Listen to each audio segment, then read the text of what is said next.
so yɛda mo ase odwomtini na nwom no me de pa ɔse baabiara awia bɛsrɛn menyame bedi hene wɔ hɔ menyame wayeye nwom nie o nti baabia awia no bɛsrɛn bia sɛne awia tv yɛsrɛn no na kyese otwedi ampo nyankrompo no wadi hene wadi nim wadi nkunim ɛwɔ hɔ no mo nti awia de kame ho na odwomtini no ye nano ase ebise nwom no otoma yen otoma me no mie no na otoma wiase nyina ebraso ene esoso da fofora wo twedi ampo nyankrompo no de adom yen 16th April 2026 social mre no a no miensa abapa home simane be dumiensa na yese 313 efi juada ede ko sifia da bia ene de Montie adwumadi ebramo free no miensa ede ko si no nsia ne asore ama news team na ba betena se no masom atwaso ede free ho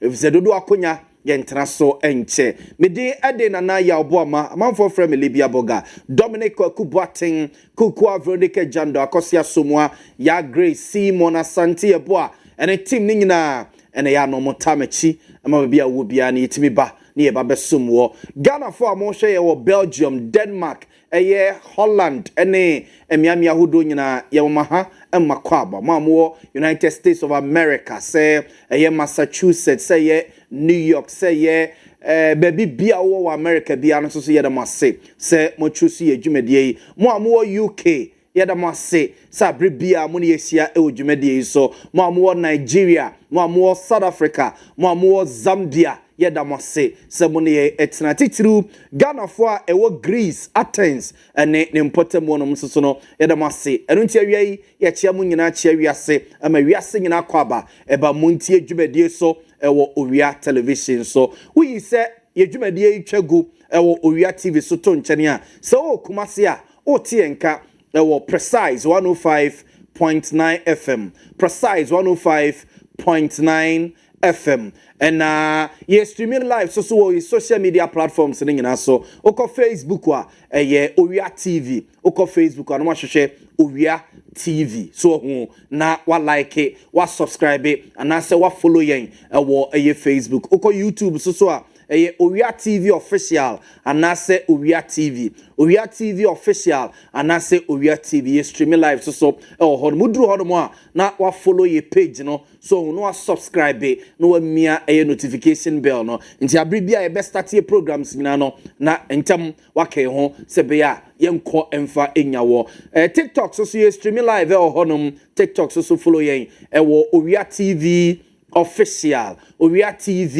official follow your hodomo na yedwumadi a yede eba no kaye ho so ho na efo adwenkyere wo nsusuye etoto honomo na yenkenkan emfa emma say WhatsApp message and as a text message na person ode ba number ne 0243 220044 0243 220044 fa o text message and as a WhatsApp message for honomo bra na yeguso aye di dwumadi no yakenkan ede ama awie me guesta ka me ho awie ama yedi yedwumadi no ebisafo enie mpanimfo ka me ho awie ama yedi yedwumadi no enie mame emomo akwaba na so hu yemfo mo ensem ento monim na yento so enti awie Henry Kwaku Duaboaten so hu Henry Duaboaten part of the NPP communication team wasantema say Henry ebeka me ho dwumadie so ama wagye akonya ama yedi Ghana ho enkomo owura Wahab Aka Samson so part of the NDC communication team owura Wahab Aka Samson so no ebeka ho ewufia ha say na yatena se edi enkomo owura Simon Pakwesi Kwansa so Asante Regional Chairman edema PPP party no ono ene Asante Regional Chairman edema wo mu owura Pakwesi Kwansa so beka ho dwumadi so na bizafo yesi enkunya na yedi Ghana ho enkomo kakra enti mpanimfo awia yi omo ebeka me ho na omo ebeji akonya atenase ewo fidue ma sei na yediga na ho enkomo na busuafo ma bobo so kakra de amamo no sɛ de awia bia ansa na yabedwafo betenase na nsɛm no ɔmadidi ho nkomo ebiebie mama wate ase no yedi kan bobɔ nsɛm ne bi so de asie the last 24 hours de eba besie de yehwiehwia ye tete ye bobɔ so kakra de emamo sɛ bɛyɛ na osusu be ho ensɛm a esisi ɛwɔ ɔman ne mu na ohunu sɛ ye kɔ yɛnim anase ye bɛ echi bibi kra na esi a ohunu sɛ so ohunu eniema sei ene esisi ɛwɔ ɔman ne mu yamobɔ nsɛm no so kakra ma owura chachuchi kata ɛyɛ mranim ni lawyer kɛseɛ pa ɛwɔ Ghana mema sei na mobɛka ahyɛ ne nso a afi a etwa mu Ghana ye 8th parliament na ɛyɛ adwuma kɔ awie ya ene 9th parliament abai sɛ mɛka ya emra mampani na nado danko akufo ne pen so in 2016-2020 no unse Ghana regions no yechiche bi mu ema sesei na before so beba ne 10 regions yachiche mu ama isi ababenya 16 regions na emra omo chicha regions ni mu no semeka ya na voter region region ba ko a ebom ena omo kwoti mu mienu ema yebenya voter region ena yebenya Oti region. Nemra omukoche musa no na kese Ghana constituencies ni bi wonoma na awai de free ebia kane region kra na omo ewum ti se okọ western north na ye western region ebom na omo team emi ekonya western region na ekonya western north okọ northern region na ye wo northern region nyina ebom omo team emi ebenya savannah region so ho na ekonya north east region and yababenya northern region no proper no eda so esi honom no okọ bono region na kane na ye bono ahafo region na ye bono ahafo region omo etimu be miensa ye benya bono region no esi honom no so ho ene yababenya ahafo region so ho ene yakwakonya bono east region so ho enti atetete mu na etiti mu sa no and am so ma constituencies no ebi ekodi ha ebi kokodi ha na constituency ba ko a won mantimi ankyere se ebeko voter region se ebeko oti region constituency e friend se Central Kofi Akpafo Lekpe Lulubi ayi twenitia e friend se Sal constituency no and am so ma lawyer Chachuchi Kata de atoga se sade na siye 2020 elections no 2020 elections na yentimenya MP ama when see addition and no officer brasso see nya compensation de ema addition wo Sal constituency one more intending some on the tuja. It cannot be said that the subsequent creation of a Guan district and a Guan constituency are sufficient to remedy the injustice to the people of Sal. For one thing, the mere denomination of a district and a constituency does not provide the development resources that are the legitimate aspiration of the people. For the period they lacked representation in parliament and a share of the resources that could have been available through a member of parliament, I dare say they are owed reparation. The historic injustice of the declaration by the EC of the election of a member of parliament for a constituency to which they belong but were denied a vote in awaits judicial resolution.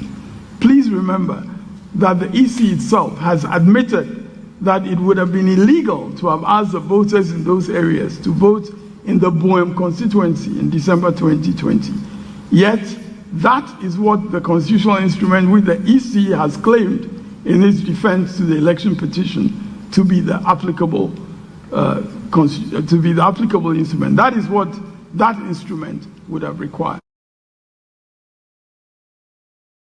Uchikata ena yetene kanwe emra na chese University for Professional Studies UPSA na wonoma ahyehye se omo ebo na baso ewo Accra nkrapumpure mantemu na dwumadie na se no lawyer Chachuchi Kata de sansemi eto eye edwa ntimaka hyene so a in 2020 elections no adehia ewo eye Sal constituency onom Central Kofi Lekpe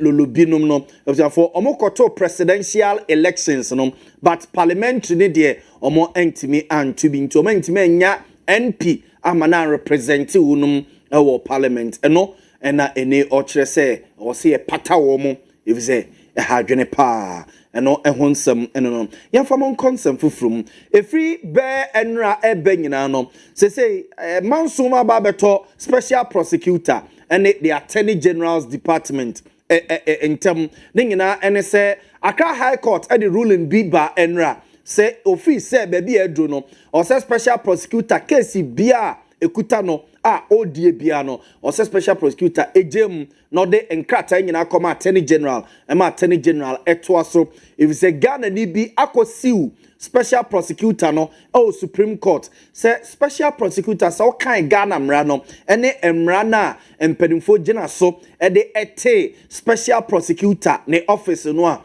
office oni tumi so timidi obi ekogina court wa bra attorney general department no omo mane anase omo man kwan se onye sade no na amanfo hwe ne mu se Supreme Court de anu yie beba wo sa case no ho na enya maye no na nipa pifi se asem na da ho no mo sa no emu odu nti ebeya ka special prosecutor ne case bi ene okutemu a odie bia no onya infanto no mo ebize bia na Supreme Court no akwakobu asem na tia special prosecutor na bia ene special prosecutor edi obi gina court na se odini gina court na nipa no ye ko jeli no a na se yesi uni tumi so tumi yesa de no a ni ajeli nipa no ko wabra no uni tumi se oyesa de no eno ti Accra High Court edi rule na ba se beya special prosecutor na hand the case nyina over to the attorney general na onto so eba se no enkomo ne bebre aba bedo so bi fi se mrana ye dey establish a special prosecutor no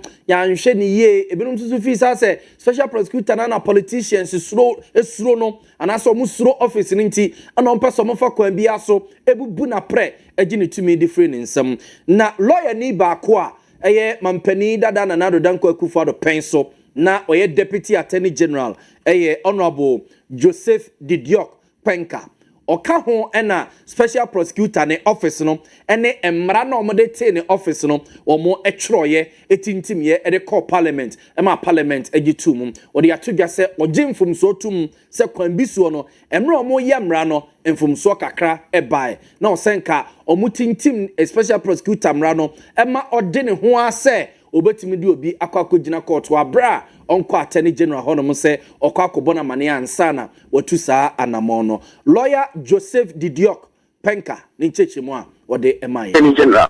So the dilemma we faced was how to count the law in a manner that it will not sin against the dictating provision of Article 88, which is so much clear and unambiguous. You know that the Article 88 gives dictatorial powers in the hands of the Attorney General. And so the only way that we could have easily created the office of special prosecutor was to go through the laborious process of amending Article 88 to cede some of the power to the office of special prosecutor. But that was going to take another long time because we're going to go through a constitutional process to have it amended. So in order to couch Act 959 in a manner that was not going to sin against Article 8, Parliament debated extensively, and if you look at the debate that ensued, particularly when we were enacting Section 4.2 of Act 959, is very clear. Now, this is why we unanimously resolved that in order not to create a law or establish a law that will sin against the dictate of Article 88 of the Constitution, we would make a provision that will give the AG the power to authorize the OSP to do prosecutions in compliance with Act 959. So the independence that we talked about was limited to its work and function.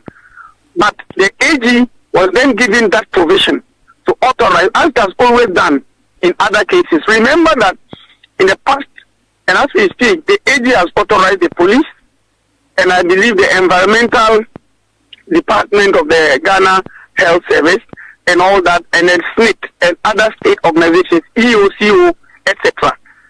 The AG has actually in the past, through executive instruments, ka ena yete ne nka no mampani dada na Nana Dankwa Akufo-Addo epenso no na oye deputy attorney general sabre no oka ho bi ena yi special prosecutor ne office no emra omode ete ne office no emra omotintim ye ma ne benya tumi e nekuta no na odi mu ntintiman na omohwehwe samra no ena okyerese nyamie ne mu die mfumso kakra by de ye wo se omohwe na omo etenetene no ehonsam eno no enra ye de tumanim Ghana teacher for a omo aye adwuma 17 months a yentu omoka esu a enra omokosu no akra na areho obatan a ne ba hye na chie na okyerese sabra ye fa na adwuma so onkoye adwuma se kyerkyereni no na onyem ene wawo ema ne ba no hye na chi oye adwuma wakyera de 17 months afe ene ekyire afe ne fa ne sa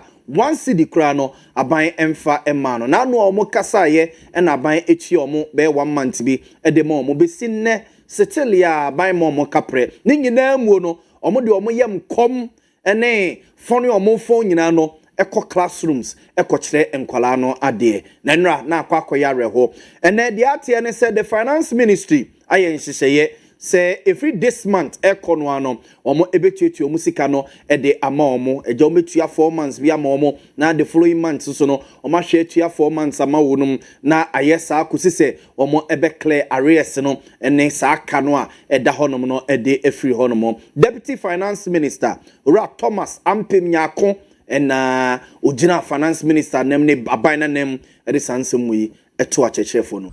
Even though the finance minister is out of town, he instructed me to conclude the processes.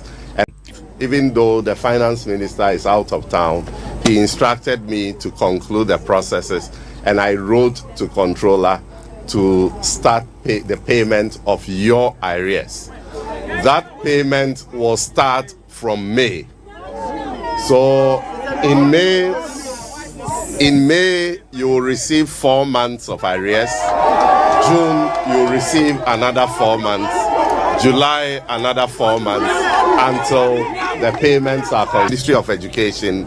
And we granted financial clearance extension for the number of affected teachers to be put on the payroll. Deputy Finance Minister Owia Thomas Ampem Nyako ena yete ne nka no ntie May month no rather what you say May month no rather ombetua eye 4 months e de ama wo mo na atoa so akosi se wo mo ebete 17 months a wo mo aye adwuma aban emma wo mo kapre no e de afiri ho no mo se beye na omo ebenya komapa opepa ene anigye ede akwakokyere ye mana de mind you nkola na ene omo kyere wo ma de no omo ne yese ekyena oman no eye omo de nti so de kom ene akwakokyere akola na de obekyere na de papa na kyena oman ne kose ne nsa otima hwesu ye ede ama nkyirima omo soso omo eba na nti wei eye anamo a aban ne yete se omo tu de afa teacherfo a enra wono eye demonstration ne tini so ewo Accra abonten eso. Education Minister Haruna Idrisu de atuga say Ghana Parliament a fairly Ghana for.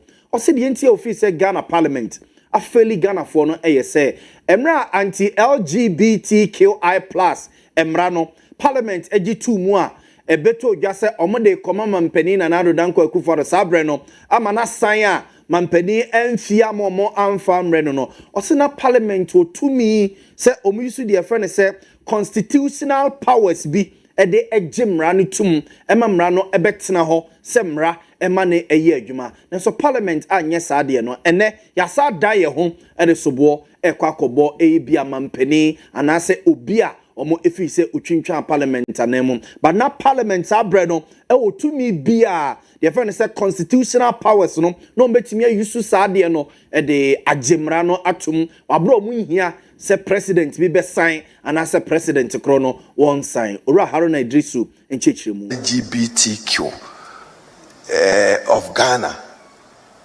So we are a country, and even those who want us to look at it in the context of human rights, they must read the Constitution well. The Constitution provides that the enjoyment of those freedoms and human rights is subject to public morality, national security, and national safety. What is morality?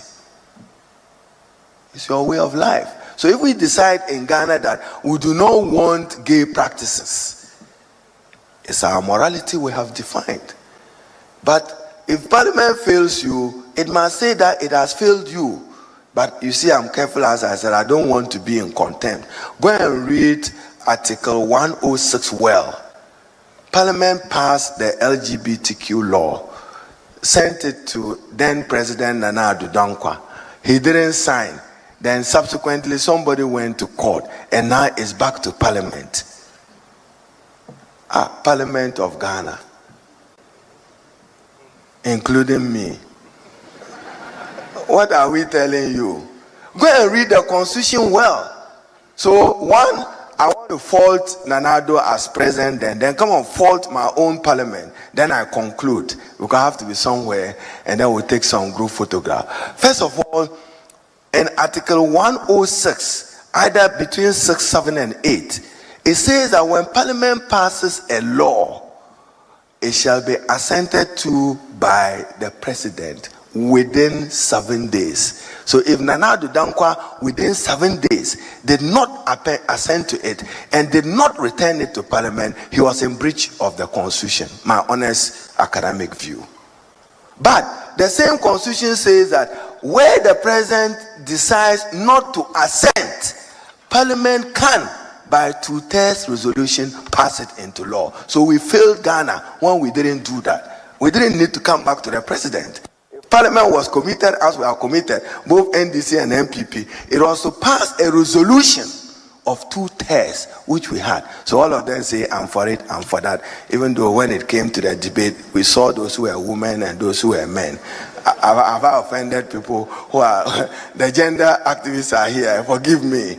So Parliament could have resolved it, but that's not the debate for today. But as young people, is it our cultural practice? Yes. Are we proud of it? Yes. Do we want to preserve it? Yes. Then Parliament must respect the sovereign will.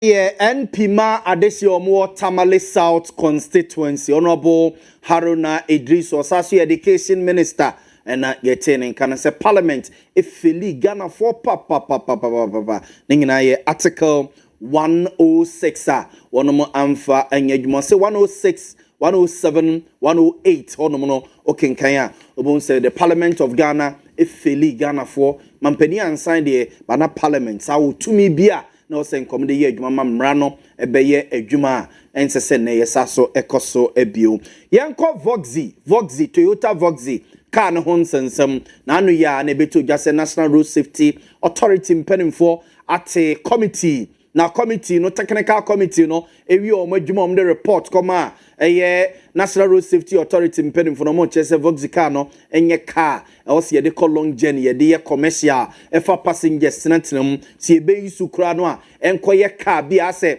ebusua me ne me yere ne me ma me ne me namfofo me ne me classmate me ne madofo kakra so yesi bia yepese ye tu kwan bi yepese ye nante krom kakra na ye yusu na nye car o se ye de ye commercial car bia taxi num anase bia trotro anase bi kure befa akra kumase anabia akra Cape Coast anase bia akra takra de num akwakoye adwuma honum na amanfo ni da kwan se sa report no National Road Safety Authority mpenimfo de be ye adwuma na DVL fo akasa na de afa ho omoso omo ka kire wiase nyina se Voxy Toyota Voxy car no a mpenimfo se ye mbane car no omosi bisine no decision has been taken se ye be bane Toyota Voxy car no anase ye mbane no o se DVL fo se decision bia no hono mo a ya take into wo car ne bia obetimi dia ye adwuma ewo man mu wo obi susu se bia o ye car dealer na wo ton a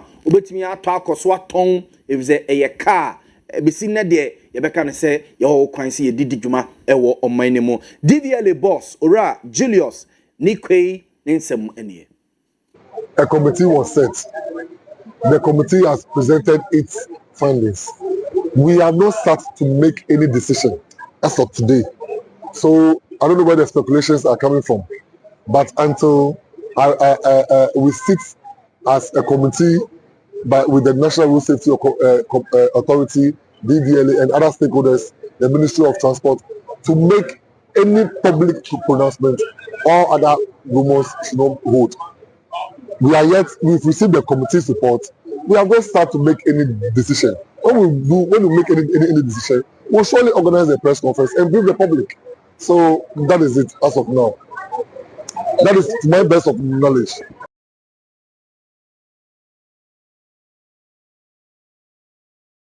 Licensing Authority boss, Director General, and as a CEO, Ora Julius Nikwe Kote na yete ne nkano ningina Toyota Voxy car na minimza manfo interested was ankomo no ho pa ebinum DSC garage o motom ebiso so atobi fresher enke bia ankode ko DVLA se okọ no akọ register ohunu se oso okọ anaso onfa car ne nsuo yobi oso so o import bi esi nsuo so eba enya meduri iti ase ohun na dwene ye no se ohunu de wonye DVLA for chese still car ni betima yusu decision bi ani wa mateki yes obi na ten technical committee o makwa ye omo ne ma ai technical committee na wie but omo recommendations no see ye de be ye adwuma see emfa nya adwuma no decision bi aman to obi a fa di dwuma e wo se odie afeya mfa mo nko petrol ene diesel bo ho ensensem mum enra ebeto odwa se aban ese watete petrol ene diesel ebo so e de ama Ghana man na okọ petrol die nimu a aban ete so be 36 pesos and aban eteye de a free petrol ebo no so and as okọ diesel a 2 Ghana cedis and aban eteye de a free petrol bo no so na openia one ne oshani amansan de nkomo PR anase communications director spokesman de ma Minister of Energy and as a Ministry of Energy Roxanne Richmond and the atuga say edia dance epifi sadia no aban na ye no edia dance epifi samampani John Dramani mama ne NDC aban no enei omo dwene Ghana fo ho omo eti Ghana fo sun ase e ma Ghana fo sun eduro omonim nti e kire sa aban ne dwene Ghana fo ho pa. For me, the most important thing is that the government recognizes that it needs to intervene. It's a government that has managed fuel prices carefully.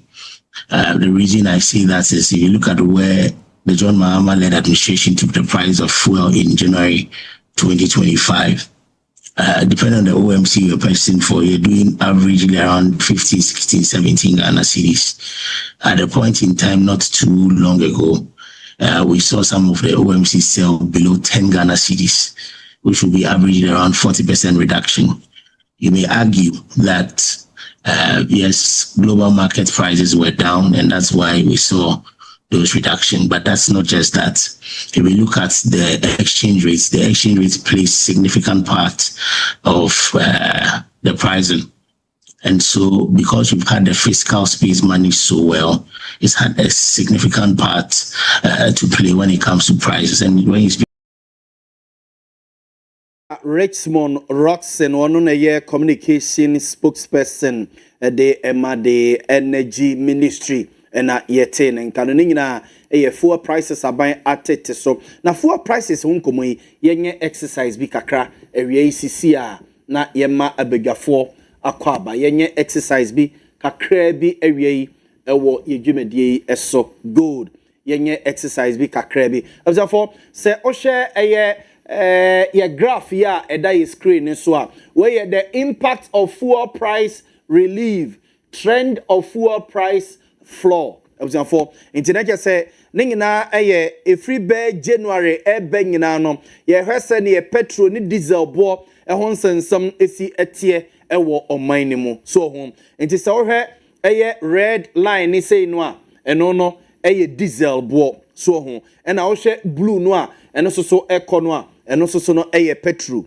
so ho na blue a say no na red no diesel nti yamra so wo hwe form say ya from January 15th January so home from 15th January from 1st January edibesi 15th January baby ana petrol ni diesel bo ejinani okọ fuel stations no ye filling stations no baby ana ejinani se na make no diesel and red into diesel 10 Ghana cedis 75 pesos between 1st January edibesi 15th January asem and ye kan you and ana petrol so 10 Ghana cedis and say best 7 pesos and ye bar from 16th January to 31st January.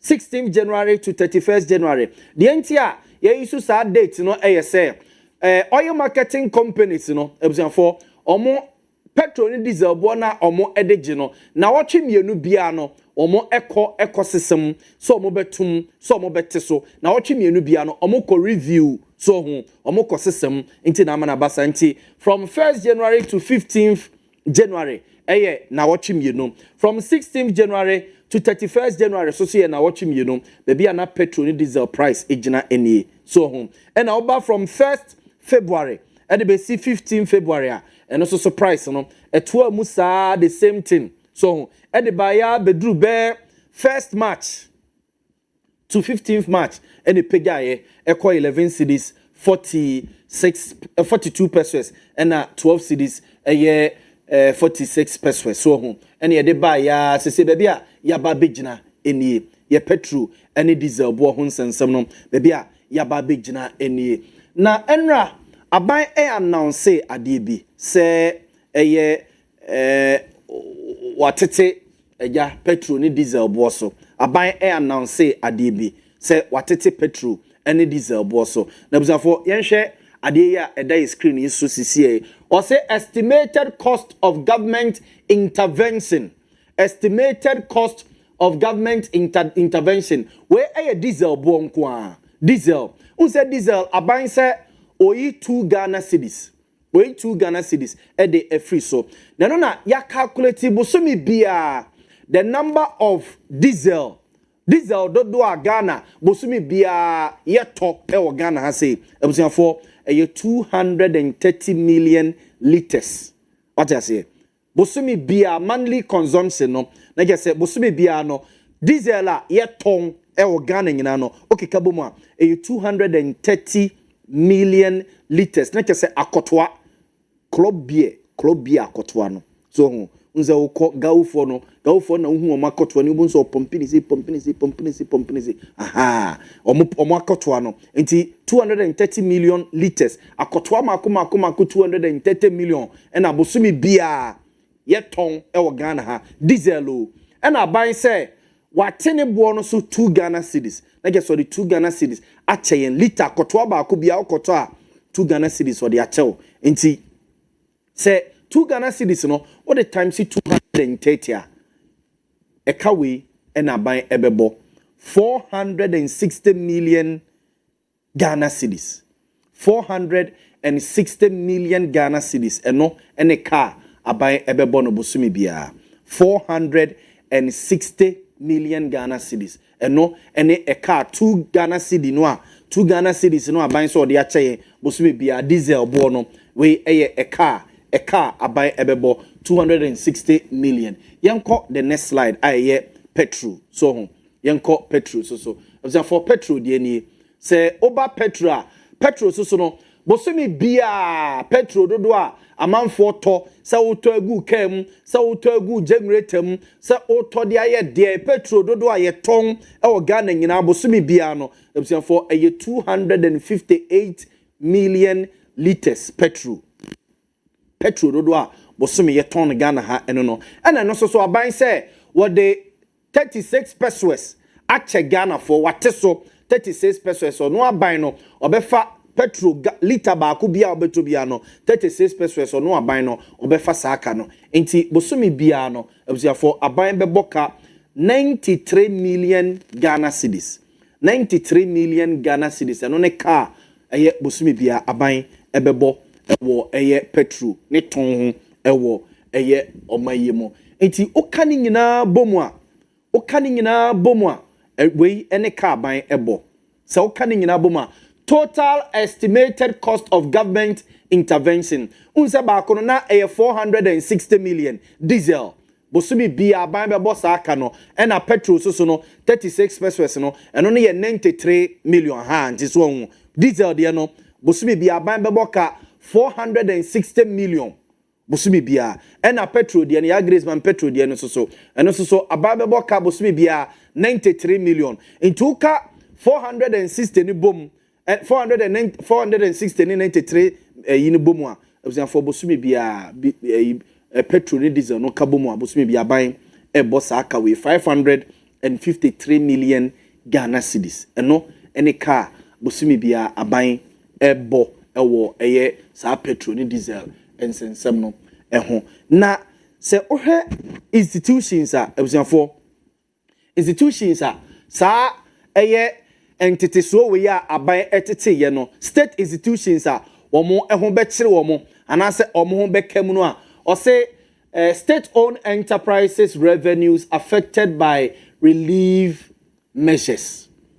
State-owned SOEs, so revenues affected by relief measures. Inti state-owned enterprise bakwa na sobeshi anase nisika aban ate ediafrim eye Bost Energies or musika aban ate ediafrim. NPA, National Petroleum Authority. Eternity friend say NPA so omo de aban ate e de afrim Petroleum Hub Development Corporation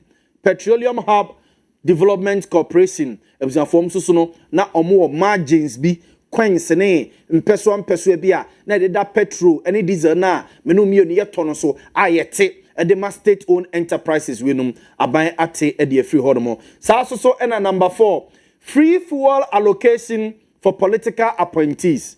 Unse political appointees no ya na yemomu coupon yemomu coupon to bonse odru go filling station bia na o mayi coupon bia say brown bi yellow gold bi sa so no we di ama omo no ma fill in tank e di ama no e to da kra car na otim no enje da nya ban car but they say o fuel coupon nti no na wa agum no they say enti sa free fuel na ye de ma ministers ye de ma deputy ministers, yade ema DCs, yade ma CEOs ni ade no. President says ade ni na yentwa so na yemfa nche Ghana for. Nti free fuel allocation for political appointees aban atwam. Number 5, a free fuel allocation for security services. Example, unse ye wo ha obon say a police for etu omo car no mo na mu wo no mo ba yes ye ja to baby na fire service for so etu omo car wo no mo ba edura na dwa obon say police for edu omo car si no omo motos yes omo call night patrols ni ade highway patrol then na soldier force so na mum ene ade safu na ye de ma sa security agencies ni nyina no aban se wayi edi efe on mo but ha na amanfo so fi say ene na police for bejai patrol sa highway patrol ni ade no ombejai kwa na enu nti aban kire se obe fine kwan foforo so na ja wa petrol e de ama eye security agencies no na omo e de aye adwuma nti enyumeko mako enum yi 5 yi na sa interventions aban e de aba petrol ni diesel entity so no aban de aba no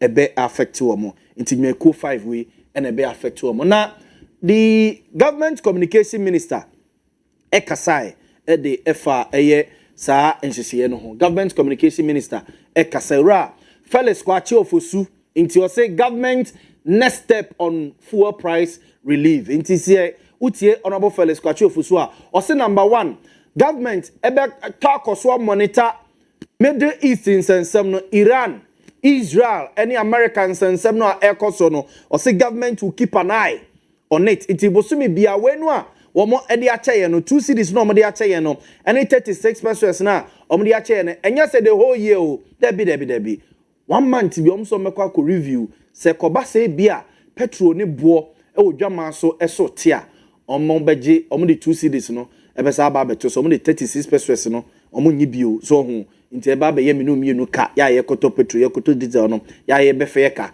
aba me faka bia emma na mom se koba se bia aniama no gusu pejanimu a aban be kwa ko review say e bia 2 cities na ne amenya no 5 cities ana say bia 36 pesos no mame enya na e bia be 2 cities emfa ema Ghana for eno so mbe review honorable Felix Kwachi Ofosu nto say assess need for further adjustment nti no na me kanti number 1 number 2 we na honorable Felix Kwachi Ofosu eche say omo ede ebe ye adwuma e free sabri eko nyina on what to do ewo petrol any diesel prices no said in hunsensem city ewo Middle East or Iran Israel any America and sensem no anopa ye hunse eye oil marketing companies ni bia start bobo new prices said e kire yen example ye hunse anopa Gwel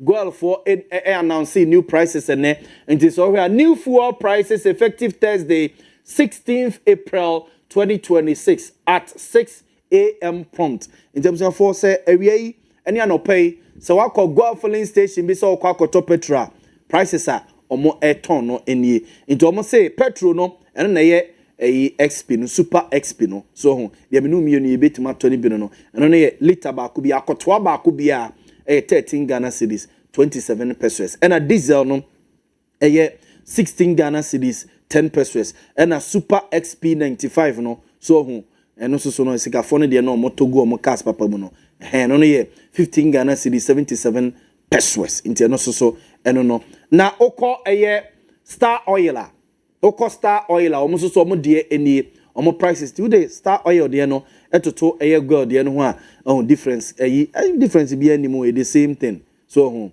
the same thing nemum run 95 no omo de na esesa nti star oil for so ene omo announce new prices or say new general fuel prices effective 16th April 2026 as at 8 a.m.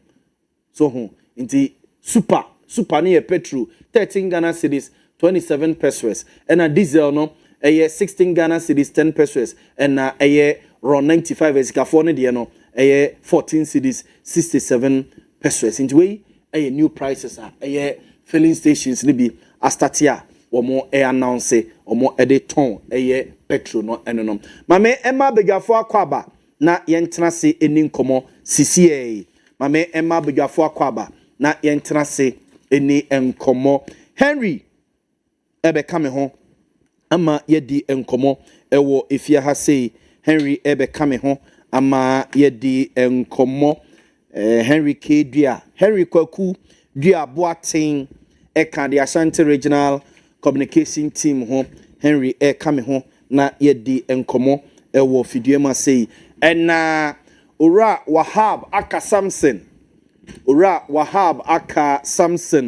so a part of the NDC communication team ono so kame ho fia sei na yedi dwumedie no ena ora Simon pa Kwesi Kwansa so ebe kame ho oye the Asante Regional Chairman of PPP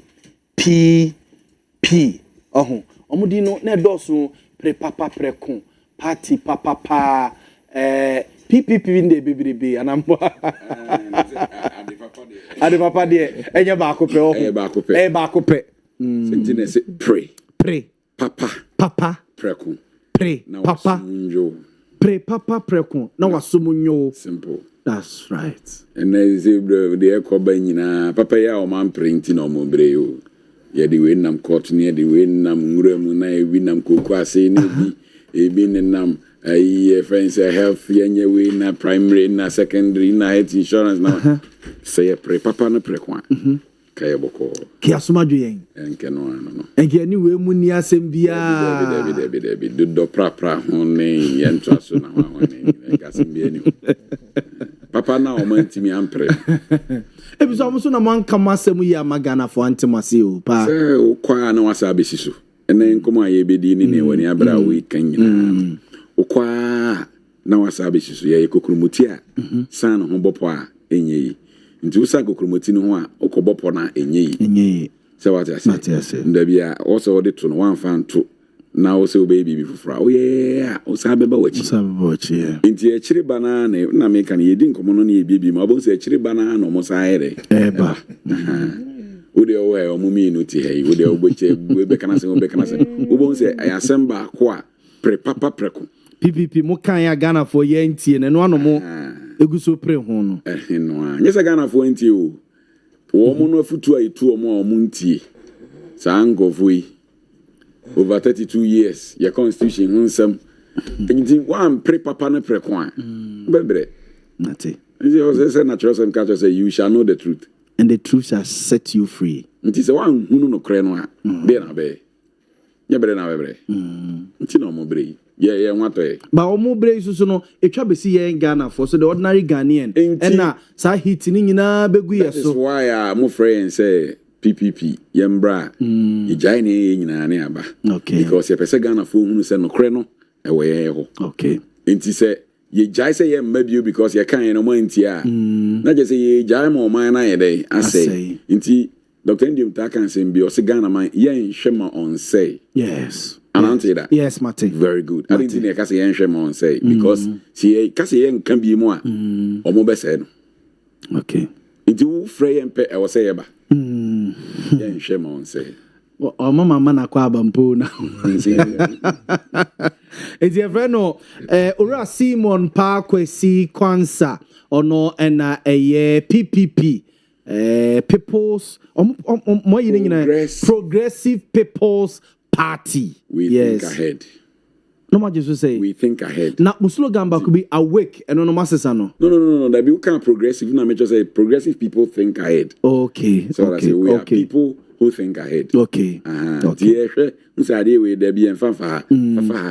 in the next 20, 50, 100 years, this is how it's going to be. And that is why we are progressives. Okay. And then we are widely awake. Yenda. Okay. Good. Mr. Wahab, Afisiapa. Eja metese eja o kowekura se kakra ko hwehwe eja o kuku ni we ase kakra.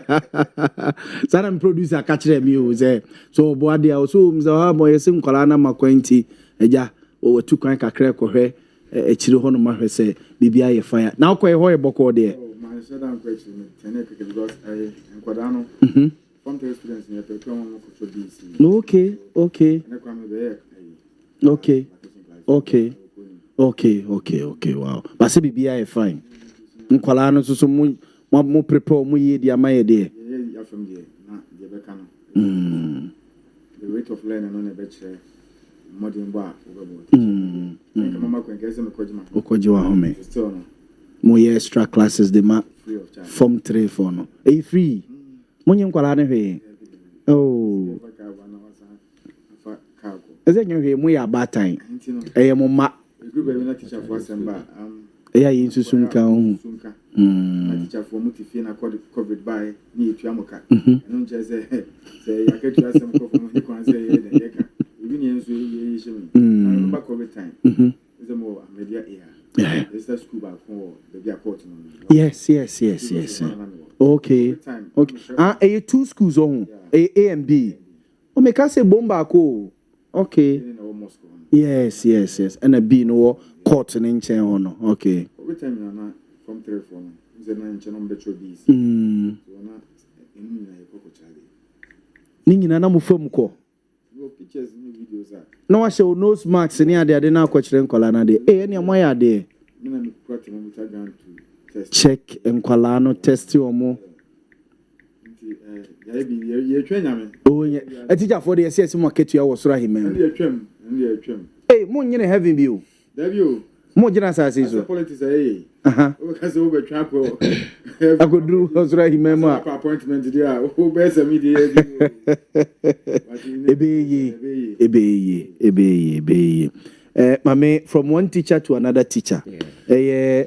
Henry Kwaku Diaboating so chechire ni. Kwaku na ho ye. Obo dia darma. If boko. Me bana onwe BBNC. Nechiri boko.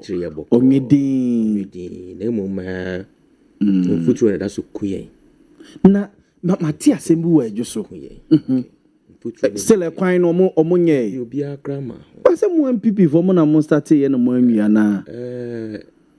Bra. And I'm the year by election. Baby. Told him, say, project. And Chebia, my chair, I just a member of parliament. Yes. Yeah. Many feely. Me shit TV. No, catch speaker said. Speaker and fair roads minister. No, my cats are just so quiet one semna. Ghana for ni just full. Yeah, mekai. Asem one minister can and say, I buy no the my contract 2024. I buy no year about 30%. The timelines no na say I buy no edition mu say project no mbe wie 2026.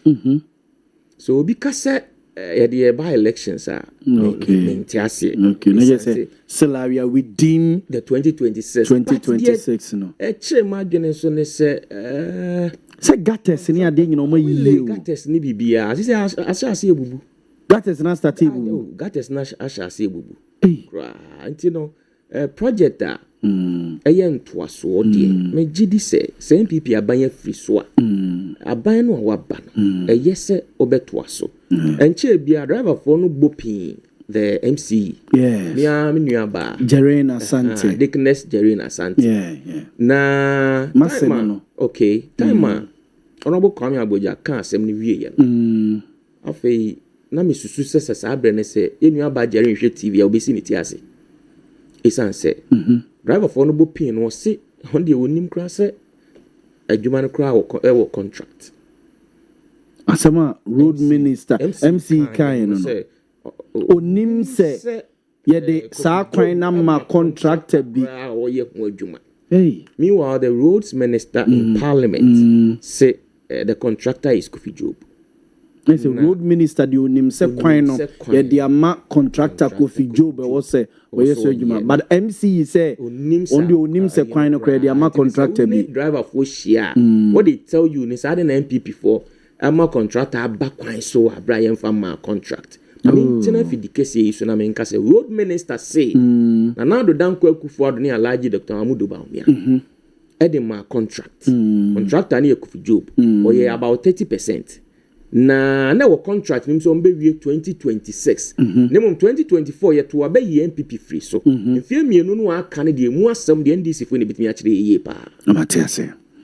Matiase na nanka mi busamo mamisa Mr. Wahab general tona oba no Ashanti region wa wi ana minim se enne okọ edwoso na matin komo bi wa edwoso mi bebusa Henry yesi the we are NDC esi gaining momentum e wa edwoso yesi nyasem ketwa yeso fa bomre ebefa sire bibi krom achina krom ebefa.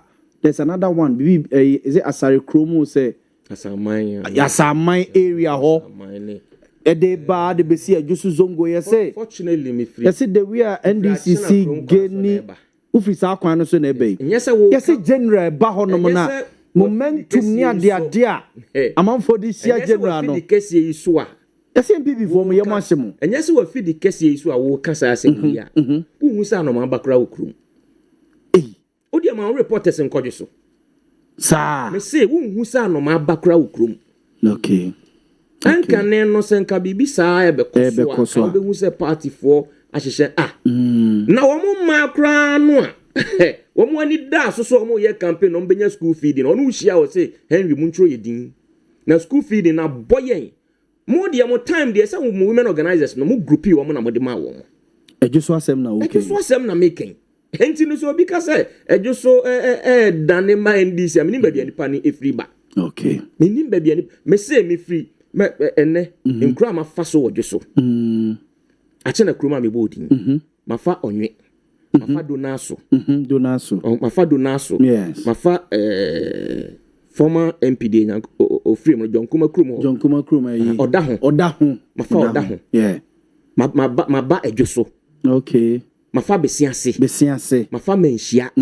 ma fa adade entem ma fa mpaame ma fa adwenase enenko a ma to no na ya ma se ma fa adwenase ma fa abenase ma fa onwe uri ndenti amebo sa adin we adinti a nkro no enche ebe dan tse kumase ebe ka bom se the American se wo free achina krom na so wo kodwo so a na okofa me Accra road na obefiri achina krom no obeba onwe obekọ abenase obekọ adwenase obekọ ampame obekọ adade entem obekọ menhia obekọ besiase asa no abadwiso yes ebom nyina ebom enti sa kwan no amefa so menhu ano ma aba bi kra wo de NDC kra dura ne ho enti so ha kan de menim ba bi free general tour no say ne sitie we national chairman of the party and Nana Muntu we nyina so no otu e de ama party no say amanfo to aba de ma party no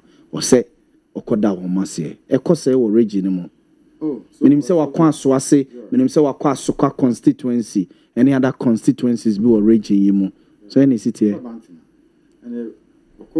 okay mo sia no obantima Okay. So and yet I dare say Ashanti region NDC phone nine. She over be back. Yet it bass to send it Henry E. Canon. Okay. Yeah.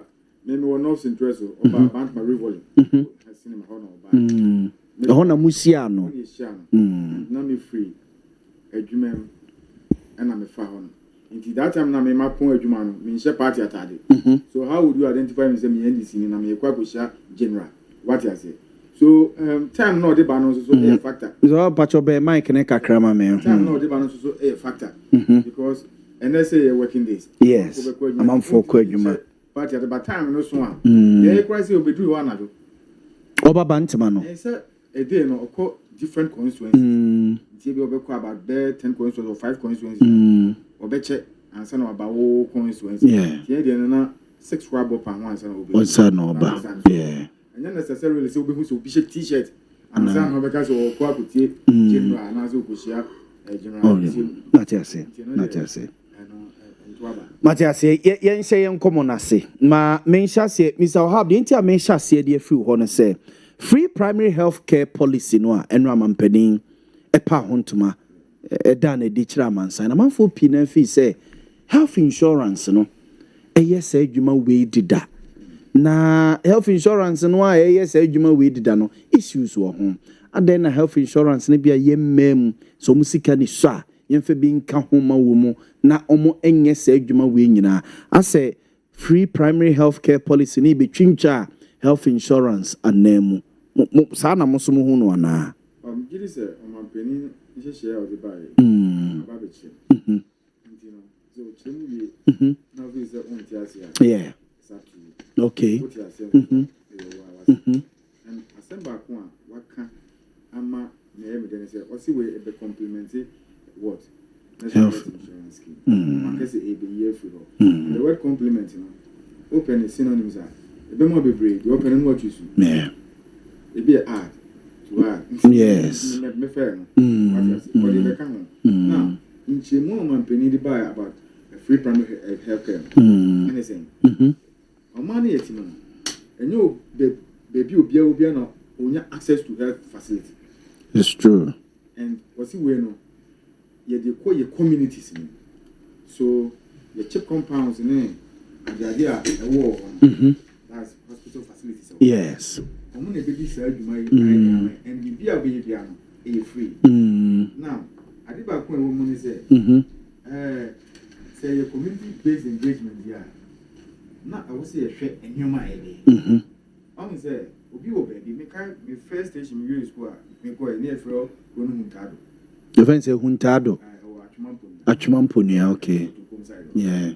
And it's a village one. About 10 villages who nya in the health center behind it. Oh. So for now, any Mikohachi.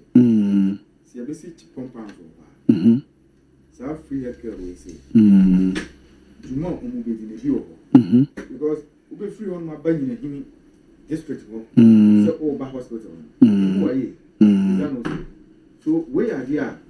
Like when I'm bringing a kind, ever complemented national health insurance scheme, and your man ever and you say into me health insurance in free because what Chim will say areas any services areas in there 12 yes areas in there 12 and if you look at the areas one by one clearly you could see say ever one by yamfa basic screening. For areas basic screening service in here say you check your BP and your sugar level bro obi wo muntado your BP goes yes so okoni na and some are checking BP kwana you na district hospital no wo okay so company the way by communities mo yen fa nsembo enshia yeah because the health matter most because I cry better oh yeah I know it's true and omo said ye dey need to come into your family for granted because we are resist for ma clinics in private hospitals na that na etwa ehun yeah but obi o hu ntado ho so sa area we are making first one basic screening. And then I see free. Yeah, dear Sanko phone number benefit. Yeah. Cancer care. And they who are who South name case study. Oh, yare ho dodo. Na se wo chip compounds na ubetimi alcohol. Na ya hwehwe wapomodin ni hu se oh. And I said, who said to the be say cancer awareness, breast cancer awareness. Yes. We are sure say in Christ for no. Omunim bibia e friend breast cancer ne ye kutu no fokra wo ho ne educating no. Educating kwa. And I said, afi ye be examine no kwa hu se wo bi ana se unibi. We mu nyina e call on doorsteps. It's true. Ama abo. It's true. Enti no me gidi say me nkan bebre. Me de ba ku besoso ana mienu na minuan no so abem. Ebi e mental health. Mental health screening. Yes. And then counseling. Ghana highway. Those days na me yes boss. Is it people be about them so much share white shirt you. Mr. Pobi no. Mr. Pobi the late Mr. Pobi oh nyame fa ne currency. Na me yes boss Garden City. Okay. Okay. I say me see me rent feeder. I no currency so. But some amanfo bi kan o hear me mo. Clearly which means we should code but na adwene nye. Obodam. You say you screening, you screening. Yeah. Now for your counsel and say no. When someone will Canada, I say we are psychologists now. Where then? For sure. Then child health. I mean, I say you work me. Let me say this. Wife, my mom, you know, I'm in now woman. Me and I'm in the hospital. I walk on one now then call hospital. Okay. And me make sure say me jina wa copy me say nurses and doctors no e be kan di wo mu fa na ama mai den me hu ye be jina wo awia ma kwala no me dey ko no o mo che say em say na si no intimi bi kese na time so continue me ko fie ko je ma home na na matematic so me ko untimi na be 435 interest hospital yes na me ko no onyanwe ti me dru ho no wa ye didi nkomo mintu minini nkomo ti minini di nkomo na oba form mi ko animo me tia ne se nye say akwala na ba mo fro se obani ni be hwe ne ade me dem wo kumasi o ti manya that opportunity yes but obi o mi hunta at the first station sebi I work a Canadian even say ye cancel any ade unu say after birth no nurses no ene metena se ne oba no say ye bebe fie no enoma ye say ye nya oba no kwa ne che no ne so omo chere no correct nti we mu nya ye enoma ye ko communities no ma it will help a lot on say ye onkura ne bi wo ho no ma ye wo no ma ye wo yare bi wo ho no ma enoma bi a obe ye no etimi affect akoda yes but say unya that counseling ne afutuo na ebeboa wa ma wa prevent enoma bi because no kwasem say o ba na say or a sickle cell patient a having Ayana very show sa kwala ne se ne obi sine na tena you understand so Emma you be on mo crown say you kro nkitu no kro nyame ampata e beka so ye nsuo ba so enne ne ma bebre ni akeka ba do mo soso no nyame ne ball mo sa so batia na bebre na ye ntiase ehunu se no maybe ne maami akoye boni bi ne papa nyama ye wakofo bi ade ne abodua ye nnuane kura wonyima akoda na udi ni bi abekom no kwa e na eka me we de me nkan se me tuetu obi aso but oba bi ho onyima se me de gise medi shire and shire no se oko science mu ne akiro esunsun anso a nka won ko shire hu biem se wonyim nti wu di shire ye oba bi ho no ma de meti e se oso no de obi abehwie nsu agu efom na nwea mu no hu se sent bi efia nwea no ba no o se ene hwam to peso di ne tie no yam se awo nyinsem mu nsem ne bi no nti wo maame no ubedi wakono achi at the end of the day akwa na benya effect it's true what you say you know sa wakono de no counselors nbe cho say fine wo de wakono but nsunsu anso no ebekọ oba no so nti we mu nyina no eyade ekọ communities and free free but in area you be hu say bia ye hwe wo no malaria bi ni ade o yare no e wo so no then they refer you Yes. Very simple as ABC. It's a honor crown with many first aid. It's true. I say stabilizing the market crash. So it's true. I'm penny, free healthcare system. Not there. Also Ghana phone, you know. Yes, so. It's so na. A boy. So udi fufu. Midi fufu pa. Udi benku. Midi benku. Udi diehu. Udi abete. Ni na nso minimye. Ni nyina so ni me. O me ka diehu. Tambe na ya udi fufu because president tufo. Say futu no me fi say especially ye memma no. Ye memma no. President say be market chie yes wakọ adwuma wa bre. Wakọ bre busua no. Ana nwumre na wa ba bedu fie no. Osi oba de ngo fufu ma o. Ibi wa 7. Ibi wa 6 afen wo bedwa banche de asi so. Ana banche no kra wa dwa. So have ene amashi ya ba eyam kra ne ade ade. Abro kra bi abe wana bi de bedi ansa na fufu na radio. Osi e ka ho bi nene. Akola ketu akra pressure, diabetes, stroke. Kanene nke bia ye beka pressure ne diabetes yasem a na ye o papa na na bia wadi be 70 woko 65 ono moko ene ye koka pressure asem e de akere be ne kwalan keten small boys and girls or pressure or diabetes when you stroke so have time na odu fufu no.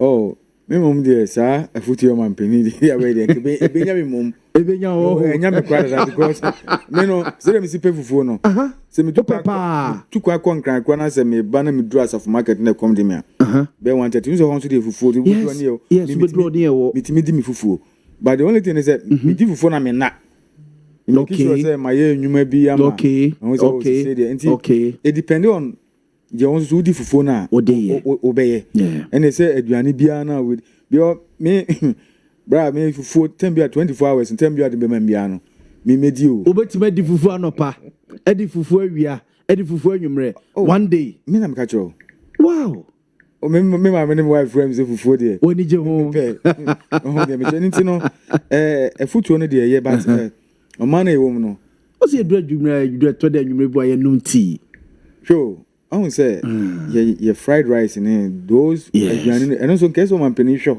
kakra. You won't say no anajupa na man food no. I know there's someone will move. Yeah, pa. Before they may my men crabbing in manya margin bene super kubina mo. The all kind of so the equal you. But sa hono so nkese yehwe. Yehwe. Fried rice is semne. Yeah. Na wudi dia na jona. Ni kwa say sa time na no. Oda. Yeah. At least 190 kakra ni aya ni na bebo bebo me dey me need time me didi o. O se nka bro so be a 5 there. 5:30 be a 6 there. Nenka wonwumre aduane no wadi. Ene e wo bedu fie be 7 8 wo kra bi abetima tena ho ayeye bibi kakra ma aduane no afu system ne mu. Wo didi 8 ya 9 na wo koda o. Na yo nsem bi ho no ma. Sai me didi 5 ne ho ama na. Yenu no mo nkrase ne didi sa.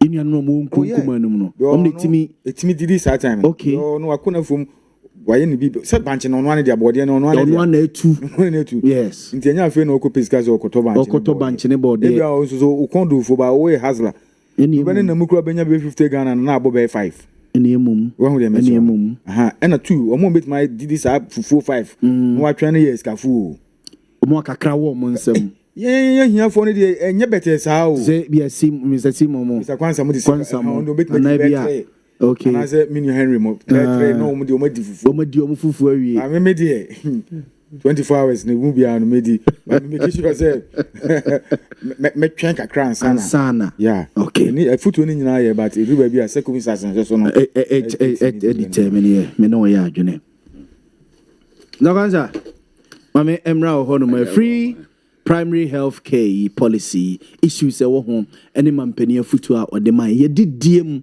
si enhwe ye didiem ye na ye twen a manage enzem ansa na yakọ hospital Mr. Abgrama Musa, when was the last time I check up? Why you be that? In fact, 2-3 years ni. Your machines, me already. Or your old guarantee or some machines be able to check BP ni. Pressure ni, okay.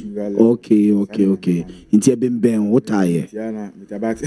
Intanyo because I told you how to say.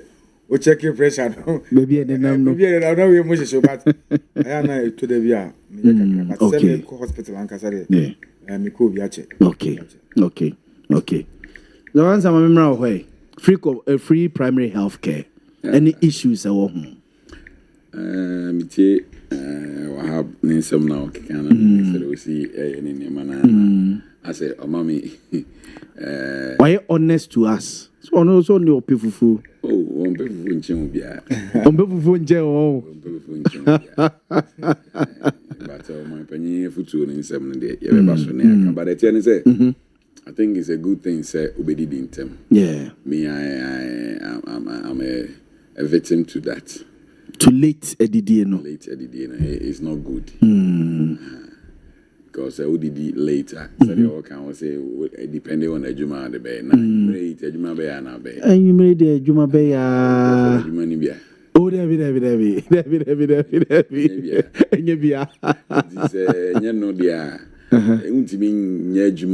mean, that hard it's true. work now. It's true.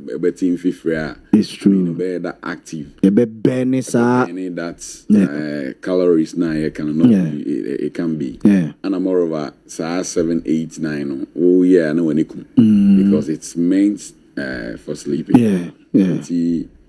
Futua akabeboa nyina and I said all kind of sika for obi an ni gold bia o dai ma mo gold number o de be che screen mi hu no wo mo no na me tie mi sapan ba e bi kra bibi me pen me paper enti me be so me nam form ne ba na di bi o na o be kan say na sika for na wa bo so me so ay mam 15,000 and 20,000 na mo na mo sika ono so onyi bi o e teacher for yi and I'm going to catch you. A teacher for get to your 15,000. Be almost almost just say. A teacher for Ghana, a teacher for almost almost just say. Hey, Mr. Wahab, what TM say, hey, that's a 1 GB. Mr. Wahab, a drew 15,000. 15,000. Or just saying 150 million and 70 or just saying. Send you to be in Canada. I don't know what you mean. Can we scare the mouse? Teacher, no back up in Okromwa, back on a TA, back on what I catch on country. Oh, say Rangy. Rangy say. Almost say one why so pretendent. I will be some man for at your be anti-min can. I don't need to open a Jumana. What would you say? Mr. Wahab, independent said you can based on ranks. Rank, yes. It's averagely.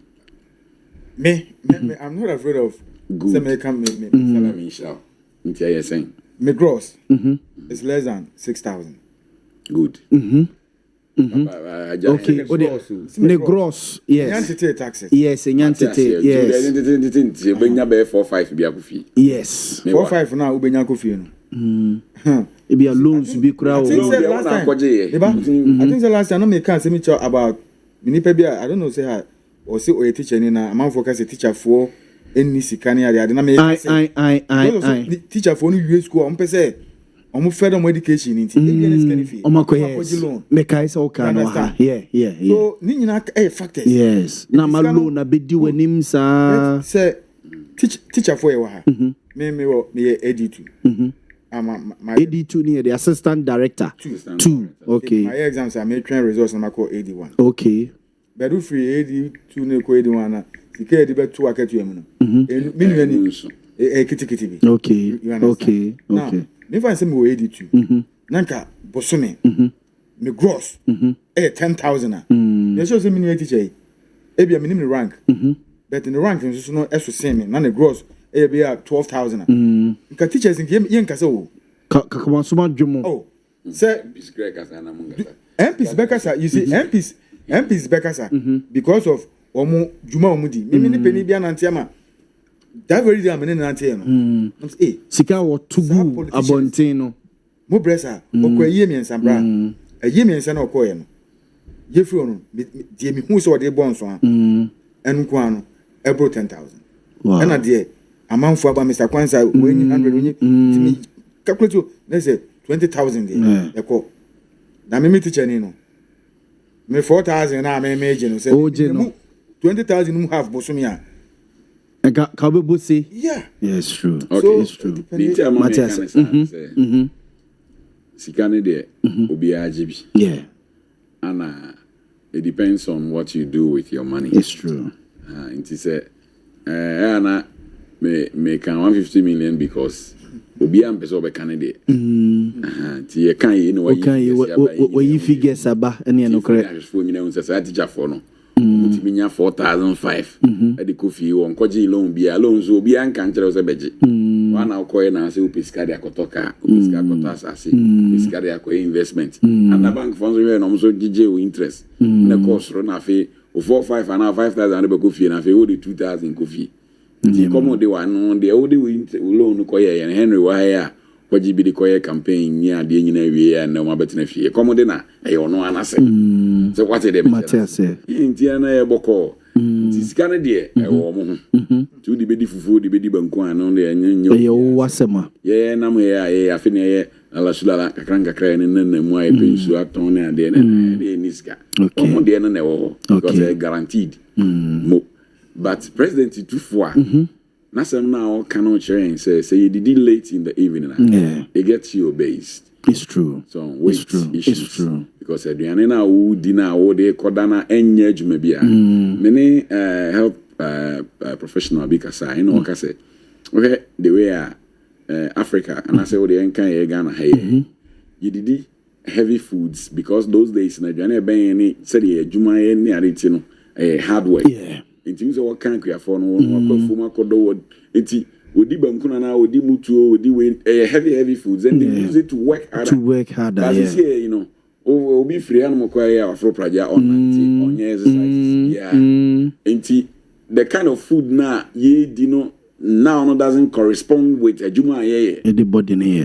Good. Enti no ema the weight differences no obesity I didn't Africa credible said the area maybe eba I can in so ntisa I can also ntisa muni ariti na reduce aduane baby obe ne kura woni baby obekọ obenanti akodu na fu mu no eno nkwa akra ye exercise mu and na first no so no didi saa time na said okay didi that time na ne ma oti ho mu bonko na oti phone ni so what the only kunkun oda obeda TV kura no te ho ani tiri ne bo says try say it's true sansem now kana meeting 7 emu bi me the team bre me onye tea person no na team there onaji na udidi anu odidi is true it's true but no so what implications if you can eat earlier then you maintain aduane na num suo kakra na odi akoda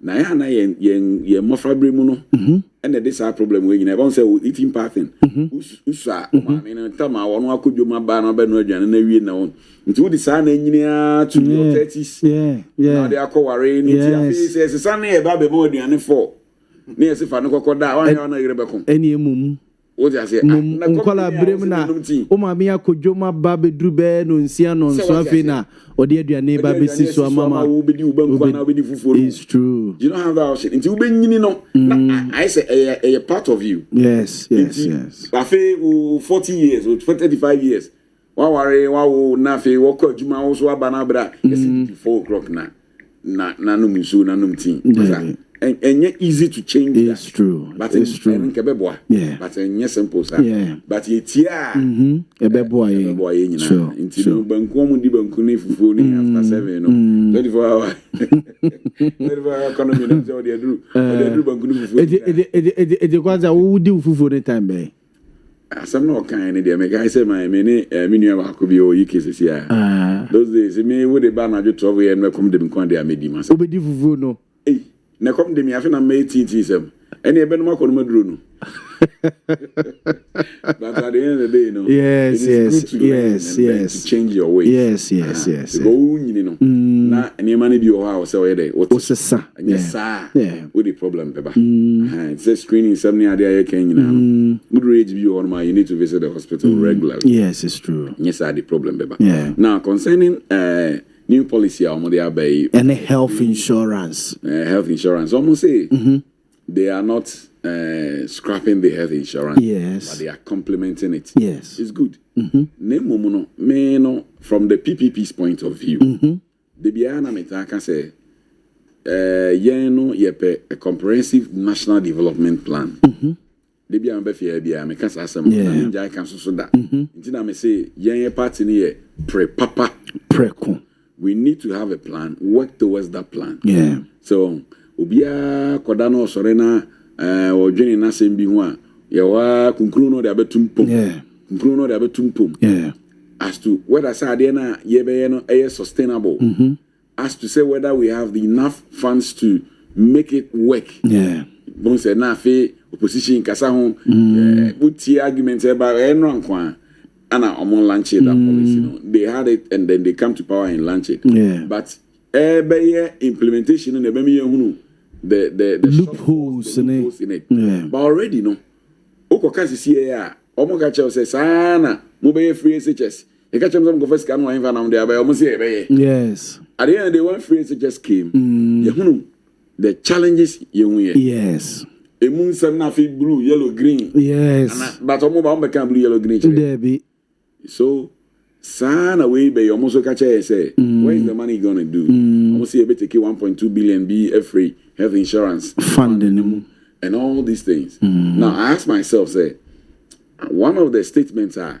metia me yem shaming during the Akufo-Addo term COVID time no make catch say omochini across the nation and they now realize say you need we are lucky the infrastructure, health infrastructure. Yes, Until was set, you see, district hospitals. Yes. And on Monday, agenda 111 here day. Yeah. So it just came up. Yeah. Now, agenda 111 buy and gigri almost say see about 88 hospitals across the nation. The money does say no mutimi. Maybe. And to be in Rube 20 crack. Maybe. What I say? They say the more pointy attire, but could be a seal for a crum. And a bar could be a war thread. And I say, thread, yes. As a free crum, dear thread. And yes, as an immune, I say, over pictures, ni videos, or more day bar Montena, a sese assay, ya complete. But the super catchers here completely and Fidia Guma, doctors and nurses, betting me a cohort de aquaco yejuma. But over diners, you wanna dear, Obeka say, ya paintia, ye be a light bumunia de day, but ebia health professionals in the betches who or see a day be a panny way to her. No way, dear yejuma. What I'm saying is, you see, a nation with in command would in that screen is to see we free Chrome Hospital. No? Agenda 111. No? Very beautiful place. Yes. Ni state a woman. Good. Yes. What you mind say? Free Chrome Municipal Hospital. Kokoben and AC. Yes.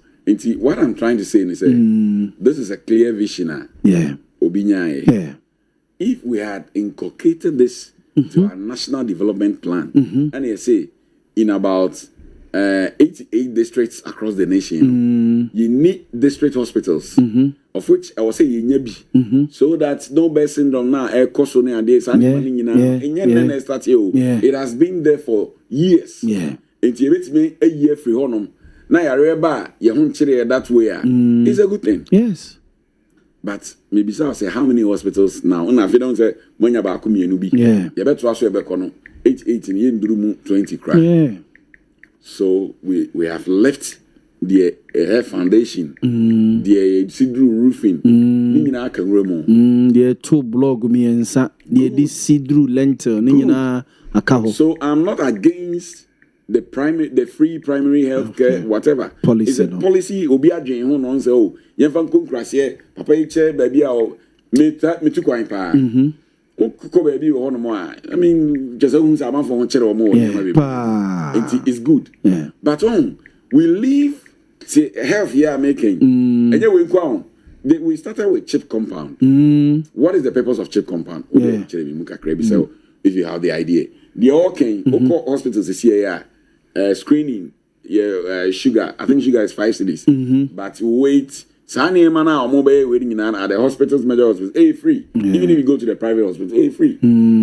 But what I say, but at the villages and those places, they don't have Sasikano. Just a necessary scan. They don't have access to that health. Okay. Yes. Facility no wakohumpona. Very good. Yeah, they say you're not checking the sugar, they are checking the pressure, they are manual. And he say what they buy is not bad. But I must say. Say the policy be bad, and I the idea be bad. We need to make sure that CCKB or the eco free animal be we are BB manning see. Yeah. Community day schools back in 2011, 2012. Yes. MPP by Bakachara say Omo free education now. Yes. And they abandon the building of the community day schools. Have you obeyed enough in blue, green, and obey? Why? Because they lack infrastructure. Yeah. And continuity in this system. Yes. Because we lack the implementation of national development plan inculcated in our constitution. Yeah. I bear something that you cannot just come and say, Naba. Media freeway. Yeah. Agenda 111 says can mean yes can fan kosho. Media the emission policy amaba me be ni. Now you hear the MPP be ni any abra church nyina oba be nyina be kan che say almost person omo ye bibi ni aka say almost ay bibi free nti ana omo dey ba be. Almost your friend say just we be free SHS. It's almost so be free health issue. But at the end of the day free SHS help us. Almost you free na be boy. But what is left with the main ideas are obi di ba ya. You leave it. Yeah, it's true. And that is what the Progressive People's Party is saying. Yen bring a team Ghana. When we say a team Ghana, the next 20 years, yeah, fakwan we say so. It is a ubana idea be the bebo massa kwan we no, yet me so akudru yen fa hono. Say ya ntimi andwen sa adwen no na de bia no we ba o say me ba be free SHS ti me free SHS no so community based schools na wo ye no wan wi aye wa wase wo wasema me fi asim se sika no nye oman ni sika. Yes. Ana make can see agenda 111 ekosi say yeah. But what the mention say yeah the one district one factory. Yes. It is a good thing. Yeah. But what is it now? 24-hour economy. A whole different issue. Yeah. I think the ABC markets. 24-hour markets. And all that. Obi can say no. Yes. But it brings diversion. Freeway one. Consistency. 24 factory ni mu na okwa akoye adwuma. Nti before say ujun so gu fa akwa na ede. Etwehuru. But yeah, the nim go Google Krawa, no Google Krawa, no Google Krawa. At the end of the day, you know the impact. It's true. And the other Nasa Obeya, say the next 8 years, or the next 10 years, or even the next 20 years, who be free Mama and on Friday. Abba, Yantanasi, go with Amekoye, Yen say, Yen Fan say, Timiniwa, Obitima to us say, Anna, there be. To be to have a national development plan, yeah, the constitution at home. What's I say? Say oba umpo says we say we finish it. Now you move it to the next It is all person who free whatever any idea bar or say back home. So just as they say they are complimenting it. Yes. One can say you have insurance but the BB bar account. But so the issues of the hospital, what do we do with it? Yeah. What it is said the Afari Hospital. 8 years. Akaho. 8 years. Okay, because but 8 years. What happened to Afari Hospital? Baku say what? 8 years. It was but then so do say ya fix it bibi yes ya ka kwan bi a hotel bi a o say ye gu na bridge bi o hono mo a omo ye ha makache o say san kofo mi anyway MPP ni NDC omo na how man tiemfa PPP pre papa no pre wasunjo atese kasa ete ya ken nyina asem ni nyina no because if we have done that san asem ya ken yenka bio kwaku ba o say obesi 200 community day schools just ana mama kai in 2013 and I'm 2012 2013 that's what he said 2014 and they 2015 working at it. Yes. And also be progressively free education. Yes. Almost onye no kra na one and then obestate e dey free day schools no good. Day students no good it is another buy no and can the first 3 or 4 years no or making sure say 200 community day schools no or to be complete ni nyina ansana obe implement free SHS kebe blue green no correct and kebe there but all of a sudden you see there be free education now whether facilities or where they be near hono up to now e be that one blue green no e be that so one ya ha no ono wi okonu fie ya man pension pay o ma jeje ministers is we be kura nwo o mo de da ya chimu ejuju o mo o mpe de ho asem bia wa ya na de awie sa na be ka che mo na mo me ne communicator bi sha MPP communicator bi o se an say abonti na mo pam ye nti mo na mo se mo ni mo nyai ti on fa no there be say enka ne sa oh that you know you just say obeka kire o ko blame ni sisi asem obeka kire no ye nwuri enti na ko fie na ese mo mara enti monye. That's what they will tell you because you're Janica. Sure. Why me na na bisu na ebu baby say ye ni ye papa bi kan sem no say ono oche na onwe. Oche na onwe. Ase chere say kan fanti mo re amemicho na menwe. Ti say obi chi nkate e. Chese ono no na mu no oche ma wo why there. Awe. So what enti na ka jense na oche na nwe na echi no bona anwana na obewe. What I say? Yes. I know my MPP ni NDC. What's you Boamah na ma? Una watu Obama na Boamah na ma. Watching Bonia. No akotena fi say otua na ka. Una obere enti. He doesn't care. And that's what they say. So what I say? Enti we don't have issue with it because it's a policy. They will implement. They will make sure say no kan no e be adwuma na to give that health issues no to at least more villages no eno de no kra nyame anim ni because o fa kire hanum ye a okwa go check wait na ono wait no go bi wo kra wo bi da there are places it will shock you kra pie wa no mu dwane enti some of these places now the community health workers no call no mo koye ma ye bebo but the point is that ni ayejegu a sika no say no ayentimi follow through wo ha na we sie koto aba na change of government ba na ma progressive people's party na Congo for you that's my king no be twam unti biu Matia say ne dey ora say it is only Mahama who has the 2/3 of parliament and he has one term. I'll be in Asembia to change some of these things that the progressive people's party have been talking about. Constitutional review, implement it. Maybe asema many other Americans say developmental plan. Say you will be the Baba 20 year.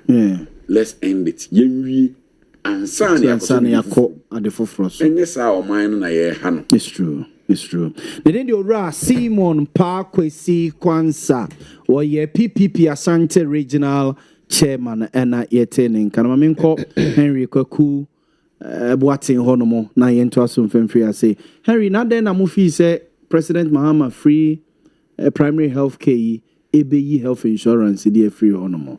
So ono so ebeboa or extend it to rural communities. Then right you say omo the motorcycles grandma health workers ni be nurses and doctors. Omo aye there's Prague new one be on my year I walk a you want a chi abeko villages and smaller communities no na check sani amane dia mai say ye Mr. Boamah meda wasibiem se eye se enye as a Ghanaian ade bie ni ho a ebe boy en health care metimi agena ba bia ka se enye nemum menuanu mienu omudi ka kasa yi menim se eye asem krono a obisa yen na yenyina ye ka ho asem but at least as if their target eye nkrase no mo ka ho asem. Let me read this.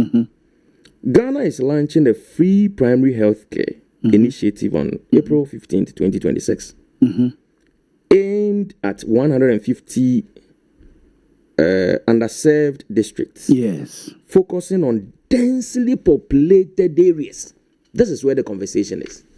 Focusing on densely populated areas. So, I mean, for just so test case. I just so a district hospital. I just saw a district hospital. Yes. And I say, okay, densely populated areas, particularly markets. Markets, yes. Now, me say me dey just so a test case. I just so kronke toa pa wo ho. Eye miensa. Ketua pa. Kronke toa pa. Ai wo ho ye miensa. Ye wo sunsuaso. Sunsuaso. Yes. Ye wo timiebu. Timiebu. Yes. And ye wo krasi. Krasi. Yeah. Okay. These are kronke toa pa. But they don't qualify to be called densely populated areas. But from the horse's own mouth, from the minister, ose baby any pa abwa peso pa, e honi ye di ni e koshe. So if you look at this, now judging it from this angle, then it means crossing kaho, timiebu kaho, so you are so kaho. But from their conversations, I only heard, you cross no, I didn't be any hono, omunya yaresheno. Then it means you are deviating from what the policy is saying. You are deviating from what the policy is saying. And kayan krese. Baby, omunya yaresheno. At least ye bibi ko man ko bo omo. But me ka say 150 district here everybody just ka home. Obe wan say just here be ya just market. Yes, nipa bwa peso ho. Eti na yen ko ye just market. Meanwhile from just market, 29 be 10 we do just government hospital. Baby just market one baby just government hospital. Yes, so municipal inechi. Yes. What do ho? Yeah. Okay, so if we say there's a misplaced priority, this is why we are saying this. PPP,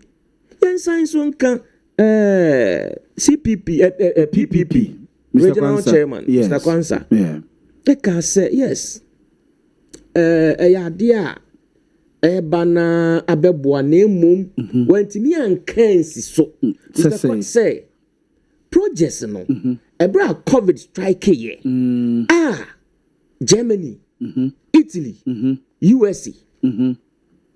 A man penning for no at a point, almighty Germany President Pejan in Sase baby Bruno, one power yet developed nation. No munya aya, womunya baby in fact aya for no enco.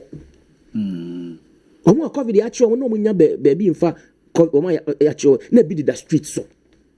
Street in China, we say, a stretch ABC, so na ye shebi, and so is any panic so. Oh, no, man, penny say, no. Yan can be shame. No, be an himself COVID. And I really crab baby boy say. And ya will hurry so. Yama every district and ya a befitting hospital. Let me a boy. And no man penny share, say Jumadi was. Agenda 111. I say. Okay. Oko 2026 budget. Very funny. Adindia. Oman His Excellency John Dramani Mahama. I wouldn't say just because he can't Sunday, but if you compare it to now, so Oko share a Juma every year, woefully inadequate. 100 million Ghana cedis. No, they call Agenda 111. Meanwhile, every year you are devoting 1.2 billion at the common primary health care. Every year, 1.2 billion. Eco primary health care. Agenda 111 ever solve a problem. $100 million. So just compare the figures and see. Just say, Abano, said there be a politicians, will be a chassis and I mean, the same. Meanwhile, man, please.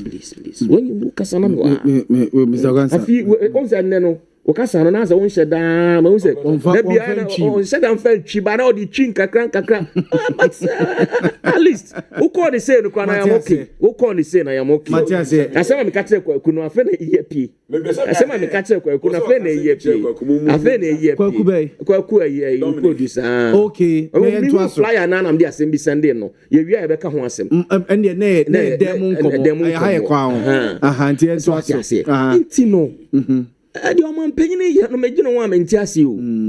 Hwe time ya ba akonwa so no.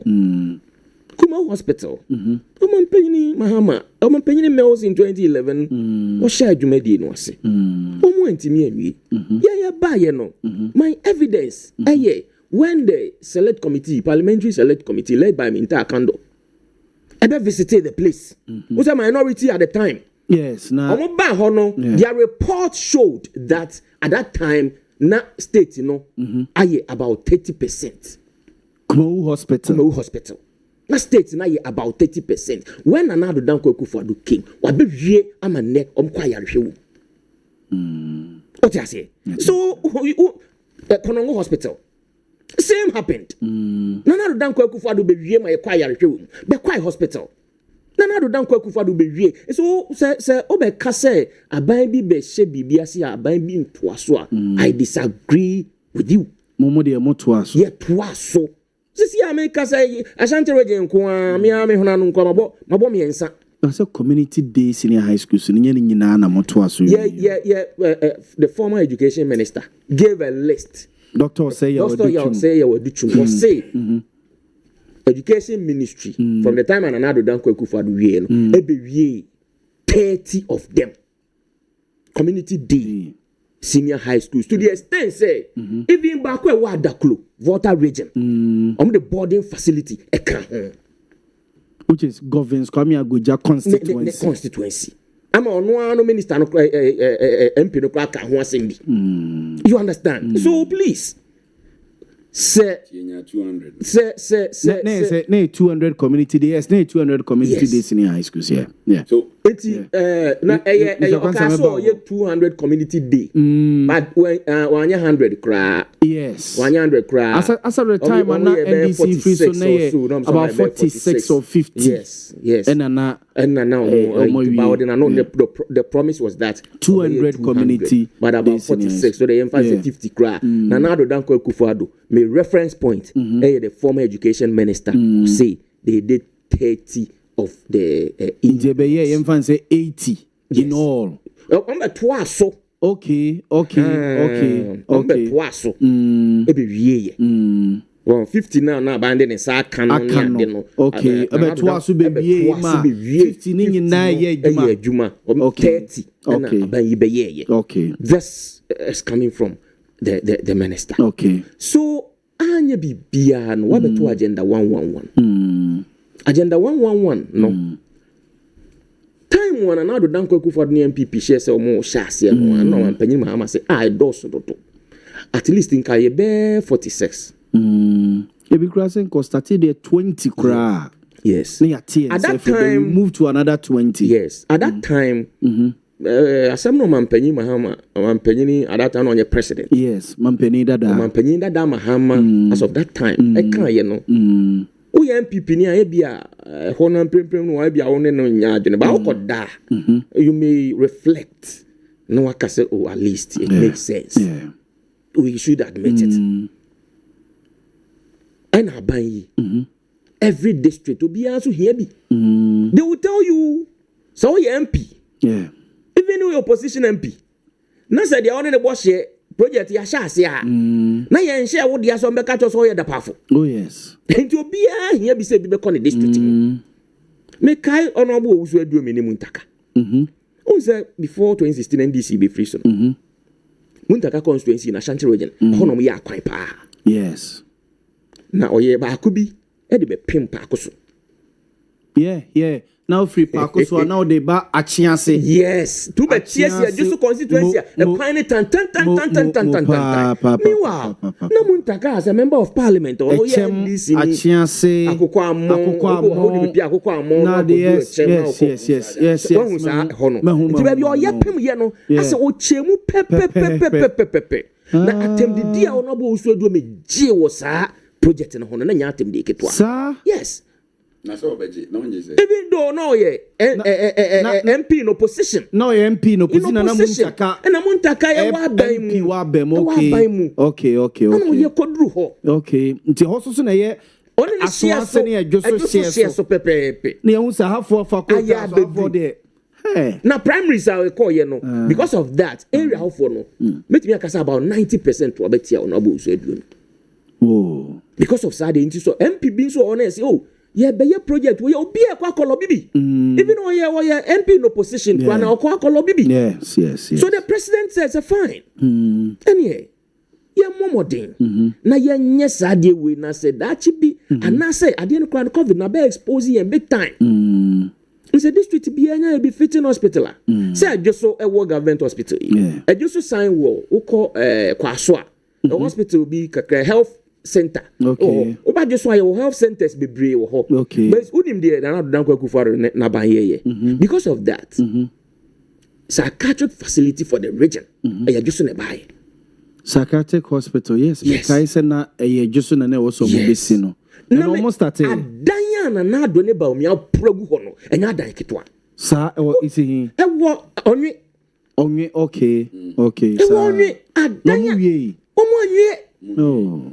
by free time one another dan kwaku fa do fra konwa so no na contractor ne wo so a wo ye contractor wo so wo ye adwuma contractor no hwe ya o ye adwuma be se 1 month bi se sa ne nkuku ne nkaka won si hobiem nti ya nhwe ya ba ya Ghana as usual na ka ho abeka yes eno na ye kase ekire bi tene konfano chi de ye si ye kobudan ni nyina agu ndi asa koye ne fofo because it's a structural integrity you said there hey Ghana pa hwe wo ma regional hospital ye wo Turkey o man panyi kofo shasi yes konfano chi teaching hospital Mr. konfano chi K University teaching hospital fe enya sem keto man panyi kofo shasi no 8 years bi e be shemu NDC buy no o man visit site okrada but honorable promises say yewra Krobi Asante Kotoko hine and president akasa president our da finance minister mo release funds hopefully by the end of this year hope say ombeti omonse free ho na hospital no ayo but we say start say ye adwuma e be boa konfanoche yes pressure no say bi na yepe e be sama asuafo a omo konfanoche tete o ma ba University no and so betimi aboa so NPP for we are not against policy bia NDC for dey ba but the year can say ya committee sikani bi state na committee sikani bi e dey akoshe projects ni bi na wo dey nka wo ma we 1.2 billion no ma we so 1 billion okay my agenda 111 also 1 billion Mate Henry medima no see on this no Osha Express Road NDC si omo be ya Kumasi Accra Express last week governors come here go jano Kumasi bayi so ati ase meanwhile the dualization agugunsa ni ade ya paye o the dualization of the Accra Kumasi Road enso anwe se da old one now moye old one no de omayi to konongo four bypasses no yes omayi ba kososo ato is it enyinam ingresi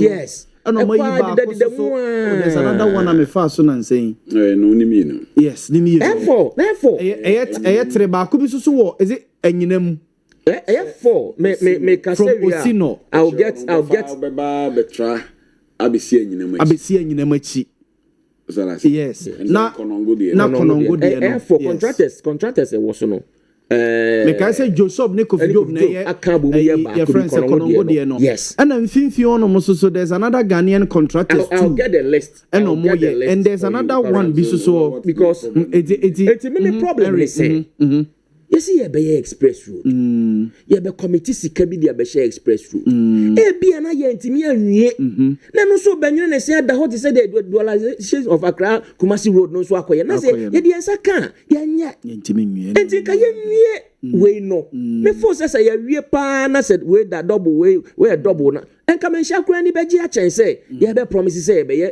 express road you get the point one for say is about 70-60% complete yes 40% no NDC buy no minister no anu to was 9 PPI 64%. Yeah. Same MPP 64% and the sign aye fani kakra wo mu Ghana asem aka 36%. 36% na 64 no Akufo-Addo ye ni nyina no 2 billion Ghana cedis so. But you see minister so he has 6 billion and no dey na wi o mu dey akoshe big push. Well, it's also another conversation for another day. Another conversation for another day. Yes. The economy. Yen fire sanko kanjen. Both MPP and NDC, you are at fault. Because community day senior high school, so 200 no. Some mobile na mo focus more attention on it. And I'm not telling free ni na ho. And can yen kwala yi omo ko mo friend say traffic light omo DB omo de friend no. Friend say double track near the dinka virtually can in every honomo. I mean, who say ye jay man kwan so munko school or could 3 months or could 4 months of school and sana or befi and now cobe 1 month yes or befi another batch be echo but ye be say and kolan kebian ki think of say 200 community day senior high school so maybe 100 yenya boarding being fanka so na enke enkwerim tamam for fi say the ye ken the project aye yenwie ye jan on both MPP ni NDC nyina no be na me di be kire wo say e block ye be wie 30 yes and yan kasa ma ha na sha ase tie me wie but ono a wo share na de ase no so wo so o ye 50 and ye nyina ye mo na ye nwie 50 no enti sa de wo sha ase na ye nyina ye bo ama ye wie I hope you get the conversation and now the expansion of the existing senior high schools no so course so enti na do dan Akufo-Addo na ni kire mu awie e-blocks no na ebi wo de boarding status e ka ho no na ono anso ukọ ya santo a ukọ seliwi ukọ prempe school bi anywhere na na do dan kwakufu ado ensi adan be se me no ne me ensa wo mu a eno so boa the expansion of the school because obi ono a o choose school a be a community day school no kra na wan choose ope prempe nti na do dan kwakufu ado so ye say okay fine enya maba expanded the existing senior high schools no na jo so my senior high school to 3000 yenkweyenim yento aso na yenkweyenim Mr. Kwanza. Question I will be saying, and Kasa and account in Bebrebe. Question it was very simple. Question was it community day schools? No, say 200. Oh man, say 200 as you. What's in the team upon so obey 200? That be and come on, yeah, be obi be bibi obi to us. Mommy and to us so. Yeah, to us. Now the woman say, I want honest. Yes. Only pan say, or person will see 200. Yes. Yes. And I guess yes. I don't want to me and you. Yes, I want to me and you. Or they are sub from 50 no chance here. So it was around 40 something. I'm saying to me, and at the end, what the aswaba from where the vision is. Yes, 200. Yeah. It didn't know me and say didn't also be 200. But what I say, not saying year more. You continue. Achieve yes, 200. Yeah. What about the ordinance I can't. You have twice the ordinance I can't. You have twice 30.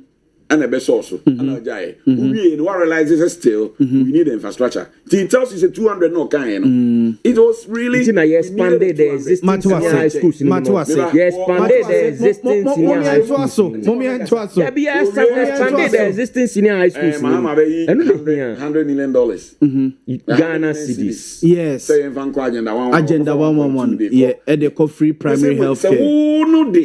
More money to community now. Community day senior high schools. So Matthias.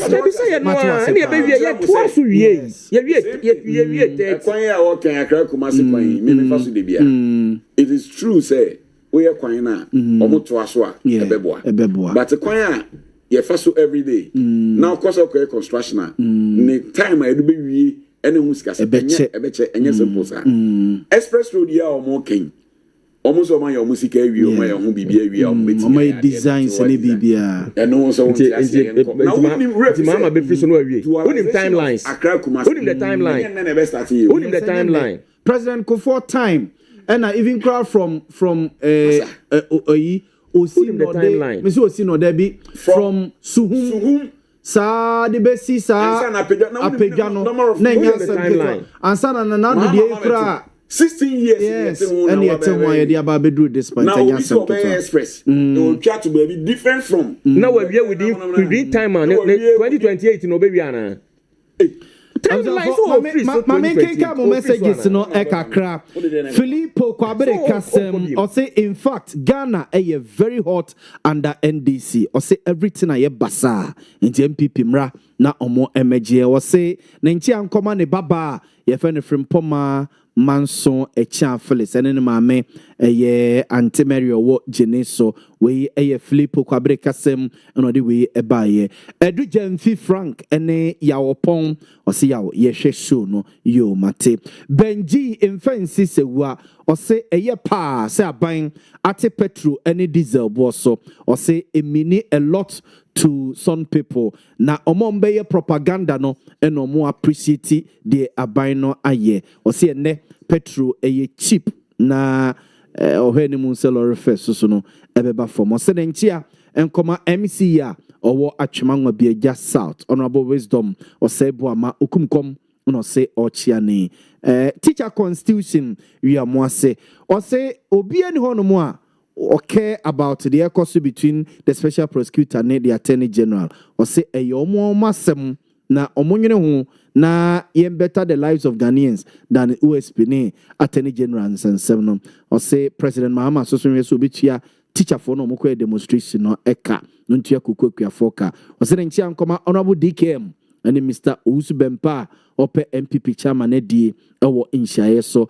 Francis Owusu or say Voxy Toyota Voxy car no or come we are singing at say a standard vehicle a good for driving especially long journeys in ya de no or say very good na in omunya de omo eke kano we Francis Owusu so edie Empire Ray or say enye no kre say or say it's not true, please can you come there even anoma bakra nyina minim asem kra wo ka ho asemi Empire Ray nti so chiri mu a enka ebeboa me Masaudu Kumase Bantama or say 21st century but still no administrative challenges in ye face so say abino entie a teacher for no so wo mo esu no hweso betwit your musika ede ama wo mo or say previous government no settle a year administration ne financial clearance no ne ade nyina no oye nti abino say obetwi teacher for ka o senchia enkoma honorable Sampanya Ope NPP first vice chairman Eddie we Masaudu Bantama oyibo boating Eddie Free Achuma Nebe or say NPP members of NPP media patriots. The Attorney General decision to strip a year special prosecutor no ne prosecution powers no or say Nina say musuru corruption is akwa no ebetata wo munti or say or chia chairman or de no kokwapia asanteman kokane or usu bempanom ene amwuku or say ochia wo mo eye ewie ma yentoa yensem no so ma me start we mfamfiri owura kwansa honomo special prosecutor any attorney general nkomo yi ma me ncha se mfamfiri honomo ebinom say ase politicians no esuru akwa no ni suban ene se ne because omo fi say mampani na nado danko akufo ado penso se ne watata NPP appointees be Cecilia Bernarda Pa any other people omo say fi enokra no kan hu bi kra na bi NPP for be ye Ghana for hima omo elusu ye ntebia ne sune ne ban ne se ne omo si tackle corruption ne fa no na politicians no esuru is a kwanza sana hu no special prosecutor ene attorney general nsensemi the other so a omo blame NPP for says omo share omo ye guy ne mra ne ye ma no a came do this pointer ye say ye gitumi no e de afri ne nsemi nkum simple utirimu fire ntiamwa nkum na me ra studio ha me can share say Progressive People's Party ye kokrumutia usan ho bopo na anye dey enyi na yensem a yaka no omokwa na omasa aba no maba besi ye de ye very big 10-point agenda eno ne ye de start ye party so 10-point agenda no yensesa no no I say Bible no ebi nko bi ma but ye nsem na eguso ayeka one of the points ne say yembie Ghana mu yes. So, because you be Ghana, my road networks. I was saying, 4 lanes linking the regions. The regions, no? Yeah. From Kumasi to Abia Sunyane should be a 4 lane. 2 aha. Utu kwa call other countries are developed nations as sanity. Singles you are you baby obedience obi can vox ya sema national road safety for say abandon one. There I was abandon any the normal count. I said in a car na pimpim na say 207. Car bus say nya accident or kwan so no. Is it because of say car ni mo ha and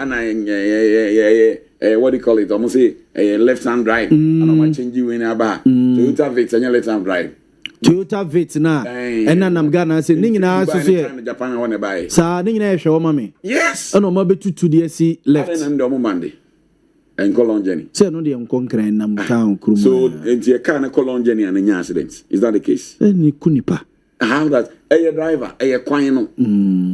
So kwan na ya. The point is that say a kwan no potholes single lanes. Opa almost ye research na ya to ebo asini aseni ya me se kwan me fa so de bia me tu kwan de bia the be accident si e was Accra to Kumasi kwan from Ejuso to Konongo. From Ejuso to Konongo. Yes. Yes, only a single lane. Good. Yes. From Apeja to friends from Osino to double lane in Yamba. Yes. To Apeja. Yes, I'm thinking also so kwan ni swapa. That's it. Adea bakwa say si kwan nim otu obi anajo or weda na we di kobo sa friends enkoko double lane or how many accidents now unya no hono any mum from Apija to how many accidents from Nkoko no kra to Suhum hono aye double no okosa so what I say I know aban engine ho hwinye say express road no mo kan be in time free one mo kan na nkwa no so no mo say and we left na we ne yes it could be say drivers say be inexperiences near there but it's not the case. Me pacha what you say. Enti people yes cars ni be drivers ni be so co speed over speeding. Na police for you we and over speeding there. Enti you put the cameras on the road because we over speeding here cheno. Ese car no so mo ha. E mo ha say. Oh yeah na hwem no agene nsem. Car ni modu. Engineer dem near 1.5. CRV. Honda CRV 2024, 2023, 20 ni na engine 1.5. Sir. Oh. CRV now boys needed them no. Go and ask them. Parce enye commercial mo mfa nkwa akra ku na one license car na mo commercial no kwa na me tia na me boafu no DVL license mo commercial na mo join say there so you do it na nipa na cost at o mo invest in we buy house en fa nye commercial na wo ye ade na man commercial no na o pese o nye do van ko tani fi sometimes in name ni bi o ma we mo no nipa ana aja asma me no ya adwene what register car sama nipa no I am commercial obi aba no the Land Cruiser be so sell register no ma me commercial na so ye ma no na so the Land Cruiser no kosi akra se me ko akra kumase na fi ekotete fi a wo se commercial ne o ba bi obi di adwuma say your cars ni we okra ye makwan ma register no commercial. That's it. Inti who me say unti be fa Mercedes Benz enkosi DVL say ye ma commercial number plate. Mo ka je say krache. U car now dey abesu no. Me sa Voxy for no mo keka no. Omo nya omo adwen say ombenya chachu chikata de omo de ko nyina ko na omo de omo ko fa chachu. Ko fa. And you encourage Voxy for no so omo nsi wa ban. That's it. Na ni ahwe. Na the reasons here omo de band there it's funny. Into asumu ma. But say left hand drive. Na ka say left hand na one man buy. They pay the penalty you took it. Odu te ma habo na oye duty no. O charge ne penalty no otua e. Na otua wie na oyi ka na ozo de be dey. One seven na me say so omunya chachusu nipa bia. Umpe lawyer no won siu aban no. Ho na ba hu say san kwasasem no sa road safety for na ekeka no. Why you kwanya in single lane people who don't pass accidents now making from Accra to Kumasi from Takrade. Where do the accidents happen? What are the reasons? The reasons is that car more hunting or could speed and I say over 10 and look at it. And a tire no susa. A tiny ties in susa. Cars I change ties I use no chroma. Oh, I need no crap. That's what I say. Attorney General said, "I come." Me fam talk as more kind of me ya you Vox in common now o dia ban kra no me no ya maka no dia munto mboase na wo dia munko bisa munko cars ni mun ye me ye the cars ni ba ni sanjuma ni nyina it's funny one pass can massa ye nto aso it was Attorney General no PPP way back in 2012 me ka chair mo say separate the Attorney General office no Ministry of Justice. Yeah. Simple matter. Yeah, one of our points, 10-point agenda na ye kana. Back no. Ni yenya say Minister of Justice on to cabinet meetings. On to president for on legal issues. Emrano, baby, we mu de ko we mo for we fa. Ni yenya Attorney General who will be for the people. Devoid of political callous. No ntibinya juma no say prosecute Woman corrupt in the government and even in opposition. Kalabia and yeah. 2012. How many years now? 2012, 2026. So over 16 years, right? 14. 14 years. Yeah, 14. Mose Montie ase. Na na ba ya wakofa special prosecutor OSP aba. Mo de ba na esa ka che mo se mule na mo de fa na ti se ba bia PPP ye kana na mom man onye independent enough. That is what the Progressive People's Party says. Yes, o ko sha ban ase mo o mo se David obeti ban in the case e ho na mama tie me du ka kire mo say chief serpent bi wo ba bi no yeah mother serpent of but obviously because na wo makoko yo ase mo say asem we was a medical court. Me saying, was a quarterly general on your day. On Simon. Attorney General is so then call for in simple terms. Minu nyina na tia studio aye din komo ya ma kama ye cabinet. Na wo akwaye kan si chibia ma asem aba. Ade na asem na akoye no so na ebo aban yi. Yes. But we in politicians is ango for yi. Yeah, de duma fetchem. Go for yi. Ade ne nko yi. Enu bi na mama tie enu bi free NDC no. Yes. Ono kra na see Woyomi. Yes. Thank you. Woyomi, yeah. Why? Because what the cabinet will be. Say no, akoya dia why mumu yemfa nko. Omo se there bi. Mumu yemfa nko so there bi na me de ne beko. Yes. Ye na dia as attorney general kra no still take issue ne up. Assembly na no. Yes. So this should tell you say nko fu eniema omo ye o man mu ha no. Me say Ghana no the MPP the NDC na say na man. Listen. A friend say Martin, o se there bi. What the cabinet ni mo? O se ko mu yemfa nko court. Omo se there bi. What in the choir? Ebegu party in anyone say. Must be the mayor. Must say Owia. What's the mayor? Atames do. As you in assembly. Yes. Kike no say Montie said there near. And they me submit the back. One never call there near Uber step down. Or semester step down. At the end of the day, what you music and go see say. For so yeah, it's me yeah. I'm why. Yeah, but we losing the position as a minister and then left government. Why? Because he had to take powers from the Attorney General, that are non and the president must agree to it. And the PPP say, see a person fighting corruption here. Let the person be independent, and you'll be the control no like you have the Electoral Commission. Yes. But what I say? Yes. And it's independent. And now one and wakonya case. No, a 50 months said no go forward, baby, or money at the end of MYA. And the end prosecuting also on the authority, the authorization.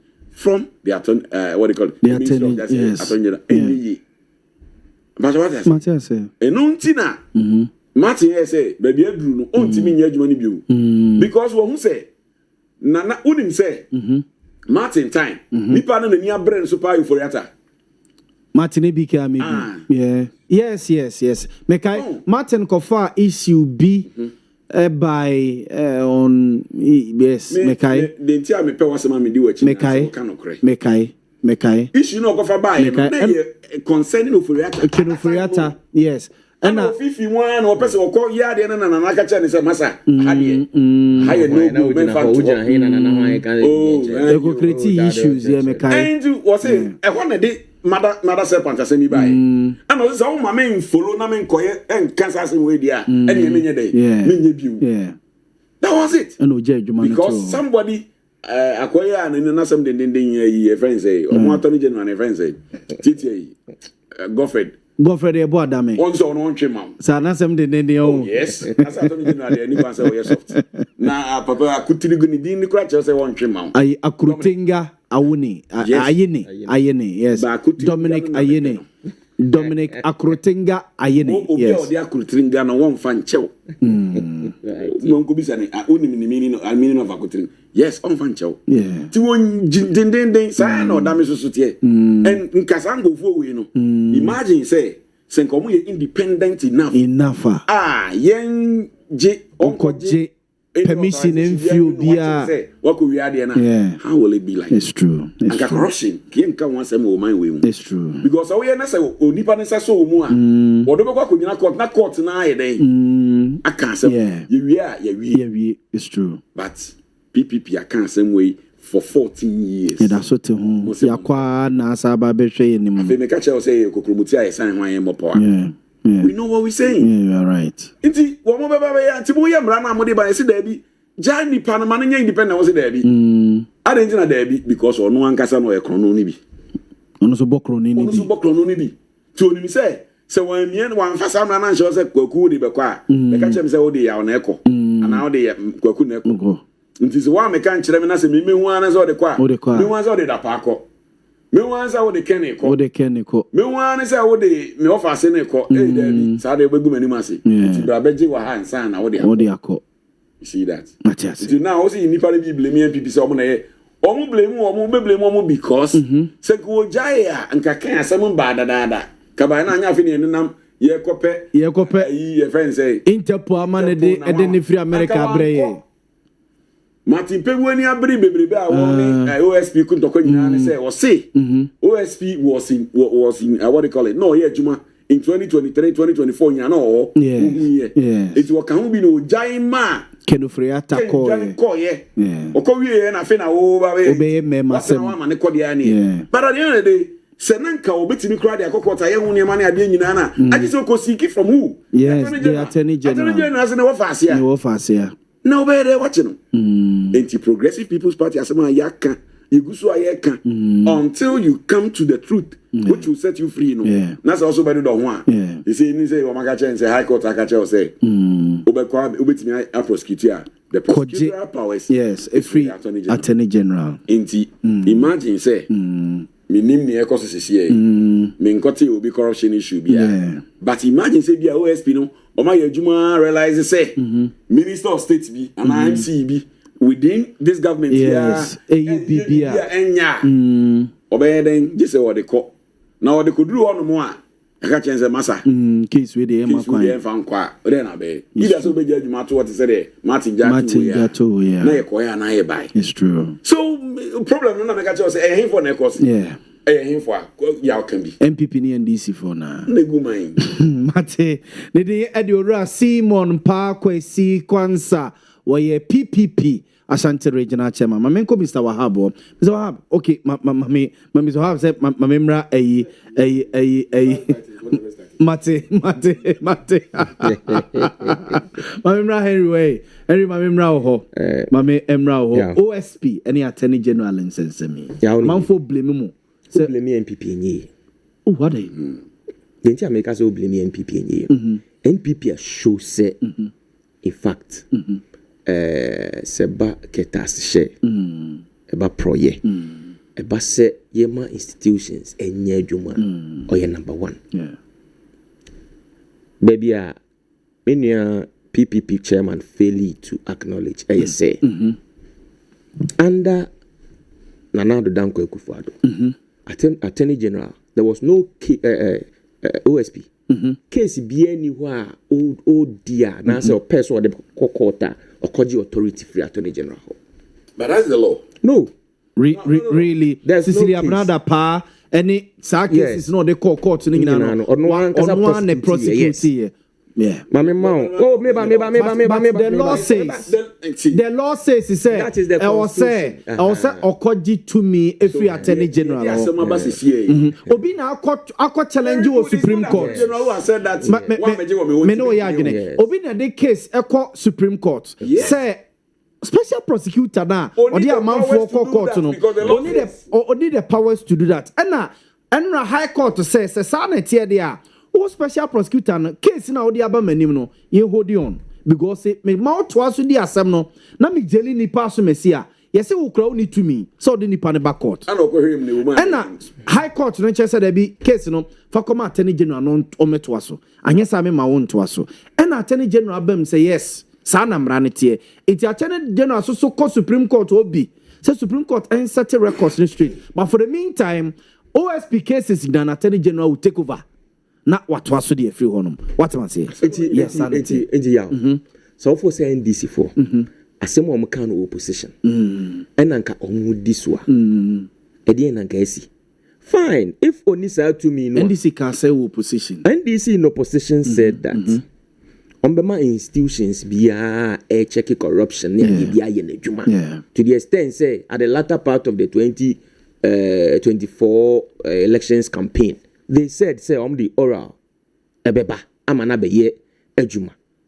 So mamema this case on the 13th of September 2022 on the 13th of September 2022 the Republic versus Alexander Kwabena Safokantanka former or that's your chairman cry from near body din say MC Dwabin on reference say chairman there chairman Aluta say OSP on one prosecute here they na also ochiche skama man for man to aba aman yes OSP to the extent say on one cry no since that time we MPP chairman yes Dwabin senka aban no any MPP form per se OSP be ye na dwuma Say come be bibi guy the track case man na stop no yeah. But ekoya kodu court.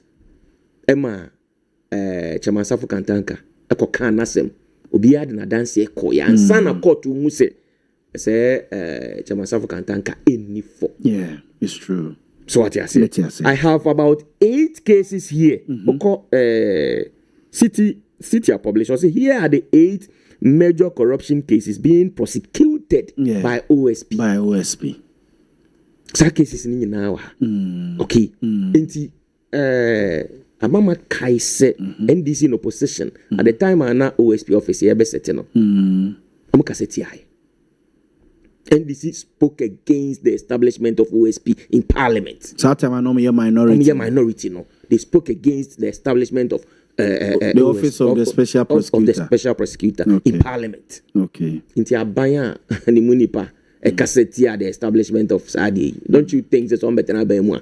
Say ya na bekoso. Now the NDC wants the OSP to be a referral agency. The OSP to be a referral agency. So what I say? Yeah. Unrefer cases in comma the Attorney General. Attorney General yin so na oba 7 high profile cases are for politicians obet say ni nyina so on the only HDB. Okay, say on twasu biem no mo form ho nkodi. Okay. Yeah. And you know see the baby NDC adru ne de emu ayi hu pa hawo. Sadie we will it take the abino any the Attorney General say any can one is okay fine say High Court really are then Emrano said the OSP should write to the Attorney General okay fine write to us we are going to act on it now you do to me I was here the man nyina show and NDC make me ahwanyame anim say the to me to prosecute and now dan kwakufa the ma OSP no betimi the ma OSP on timi was of course say on one comfort or the diomo. And then another down Kwekufuado. Yeah, what politicians or MPP for crowd kebi. Cecilia Abinadapa. Casey. Say MPP who chair power elections election 2024. But so one who's obi akotwintwa OSP and emu. Yeah man, yeah na Juma said yes na fata because na another down Kwekufuado ashebo so obema emra aye Juma. Enti ebe send this for baby adru no. So almost say Ghana doma kumaso. They are in to fight corruption. Any akandia bia no MPP are establishing emrano. Akadia to be given authority to the OSP. Young fans say no crown on MPP time. OSP enya authority now. Ya establish OSP no OSP office no. The office near we omo ye adwuma wo ho bibia omo hyase se omo edi omo adwuma. Just give them the authority. Samo ye mema. Say nyese mu suro so de be chi NDC for politicians omo ya ade a emfra mo man sa authority no just give the authority to the OSP enti yen ko kase afa cases bia OSP di bia no now the Attorney General is going to follow those cases oh yes sir what gini tumi afri nsem what gini eni kwase sa de ni si eno na bia kai Ghana for say NDC for omo amaso mbebua Ghana ye mra no omo amaso mbe ni bibi okay because kawe ade ben yo hey kai ade ben just give the authority to the OSP oh they okay fine say court to cry bua ene ye de tumi no amman just like that. Oh, please. Yeah, nkokase cases are wood in here, Jeff. The moment I will say nipa no cases are wood no agency no cases are wood no. Oh, Jeff ni sana wo follow no. I say enim guasie bi asha se ba OSP akache. So you put me akase okay na yen twen. Those cases, yen hold on with those cases until Court the ruling beba. And I say, yen change Supreme Court ruling cry. Oh dear, say ni nyina ya buying agencies. Is that not the case? Yes. Okay, fine. You be case in a hand in hand. Yes. And even when you write to us to request for the authority, we are going to give you.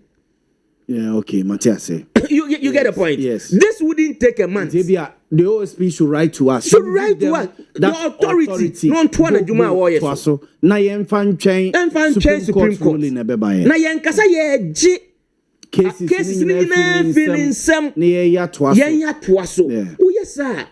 wa render no say you who the be susukra akoye referral agency enya sa na wo say ba say NDC for you say wade nyina ho kwan ba nye nyina na se fata ye say mpo mra no kura no na ankosi power baby a mo ba your promises were that ye be strengthen ye mra no obia wo pen ho anya wo politics mu de yemfa ho nche no me mahama maban no pesika don't come in obi obedi boni bia ebe mamra ne na di afa eye den na sa cases wo sa je akwa kache na umu no akwa follow sa cases. Sure. This is the conversation this evening. Sure. Henry made us say they don't mean well. The NDC don't mean well as far as OSP no ne because from the word go no montia o mon pese ade no ebenya aba matiase mame enko Mr. Wahab mame mra ho no mo OSP amanfo se NDC musuro se the MPP Tata MPP appointees bi no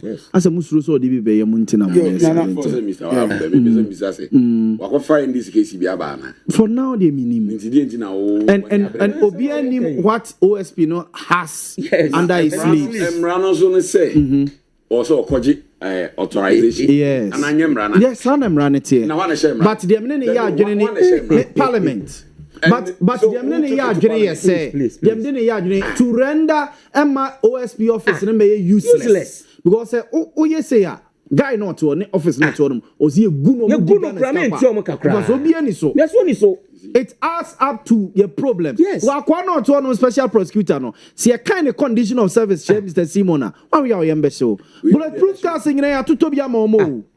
Ana mo titimu na obeye de ade na amaye. Ene na adwuma na oye ne yemfa nkoma CID for no. The bulletproof Land Cruiser back ye ton a bit to pickups bed 20. 30 ama police for CID for no. Ama mo de atoa so. It doesn't make sense. Say office ne be koso atena honom. So it's a non-starter from the beginning. Enye non-starter. Eye mra no mo ye no a. It is either say enye non-starter. Ekufado time no prosecute. Me nko whether a non-starter or a starter. Ekufado time was prosecuting. But the case no odia that he should take. Simon, baby, I'm stand. It's a case, case we no dia kwa. See us on trauma permission free Mr. Wahabo. Yes. Attorney General. Okay, yangi case in through some. Yama kwai to a case no. So then mom any other case biya no chansa. Na Supreme Court and final ruling emra. Na fe ye hu si ye ni matene ni ye hu hawa. But oka se cases o di nyina no. Krachi twa so fa ni nyina brea. Ogu na nimu ase. Office na nimu agu ase. Omo tete hono mo ye de. Office na nimu agu ase. Office has been rendered useless. Yes. What you say? Mr. Wampacho mame emra hono mo. Baby ya ba bedro. Na man officer say ehun kakra wo echiri ntia. Yeah, NDC communicators. They mfunso bi 2016. Emma, you lose power to MPP. Yes. That mistake in any more. Good. Say, you the topic to 1 year discuss here. No more the year queche ko cancer be not in your pa. Yabane yano. Ni ye jay no who the robo near ko cancer be a ye, you feel say any beneficial to our discussion. Me pacho. Now, answer Massimo. Sometimes I'm with me doing on my penny John Dramani Mahama House. I say, Macas, a do baby on my penny. Ja democracy, seven rule of law, sem no. No mo krampa mo so mo lawyers kra no o ma me dim raso wonche chiwo mum enya wonche chiwo mum o say OSP special prosecutor ye ba bem no na NDC fo bi si ye nyini free ho yes o ma peniji tu mana wanya tu President Mahama na intervene me kaisa honorable Roxanne Nelson Dafia Mako na ye 2 NDC MPs and then ke petition parliament say akwa no ye good office na mfa so bi o ma peniji tu the president and the bear said there be omunya man nya adwuma na say problem why ye ntenete am I kwa ye ndis for me say me bufu yi o sa the president here oh yeah me bufu yi na ko yini frank na say ansem nyina beba na e die pa ne ye ka ho asem we ene minua Henry and NDC for sometimes I am na me pese ye be ye a national issue too much politics but the omo ye no emwo obia o hwe na Akufo so omo say oye lawyer because me about top public omo say oye lawyer about top public you say onu kwa no law school no kwa wanwie o wanti me ya no oh David meba eno wonti there's a publication say good but I am onu kwa be ka say law certificate ahye and you sase mo akwa kofa be me kaisa at that time Let me tell you, Peace FM. That time, not President Mahama, president. He called into the program. No, catch on the common. Was that President Mahama? Can't say on it. President Akufo-Addo go school, and you be on him pa. Ghana, you know, President Mahama. Or say, on Kwani Obia, President Mahama, Nanado friend Johnny. Yeah, okay. Na also a friend President Akufo-Addo said then they run space view said also more Fimbia Omudi. President Mahama at that time called into the program, set a record straight, said, no, don't go there. Papa no, or a lawyer. Munyano na only a lawyer. Mekai said that same time, no, Nana Kunadu Ajima Rollins, former first lady, the late, also confirming, say, Mr. Ramosan Kumu de Mamunko, and a car. Bibiano to me, yes, yes, would you say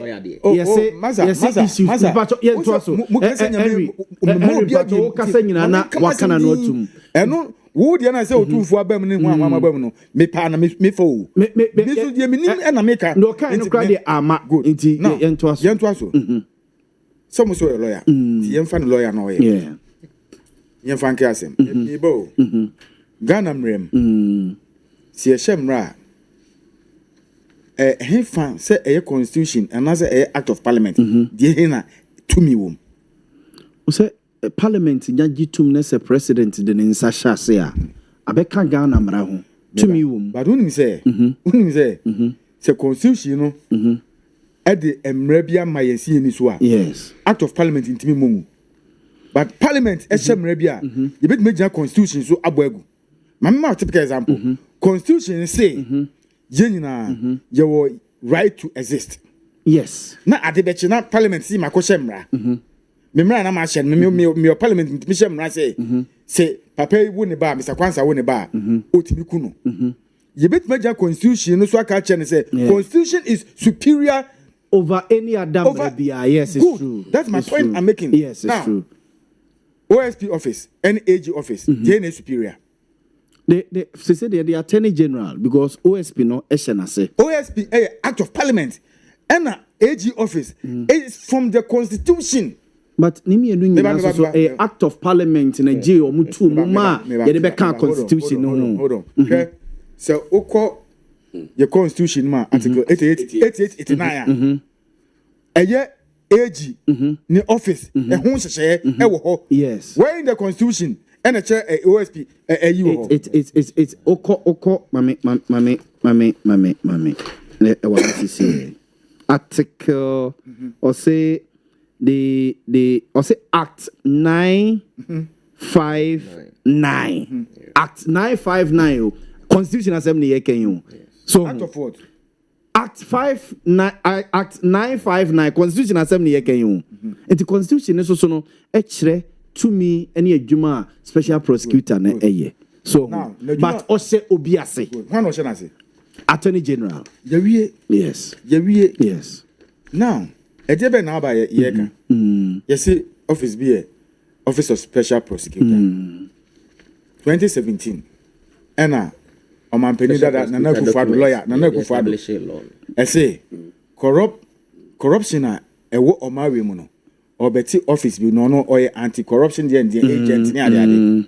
Na a fast track corrupt cases a. Na yensha ade mean so enye government people nko a o. Say government in power and as opposition. Yes. Obi a we Ghana ni bia no. Private person we here with Juma kra no. Yes. OSP they are politicians. No. Enye only politicians. No, enye only politicians. Yes. Enye say yes anka waji attorney general Juma ye. Politicians. Okay, Matthias ento aso. We another debate. Now, another komo because your cases be on map. OSP private entities for insem. E wo Ghana yenim. We be na link with a politician. Well, now ento aso.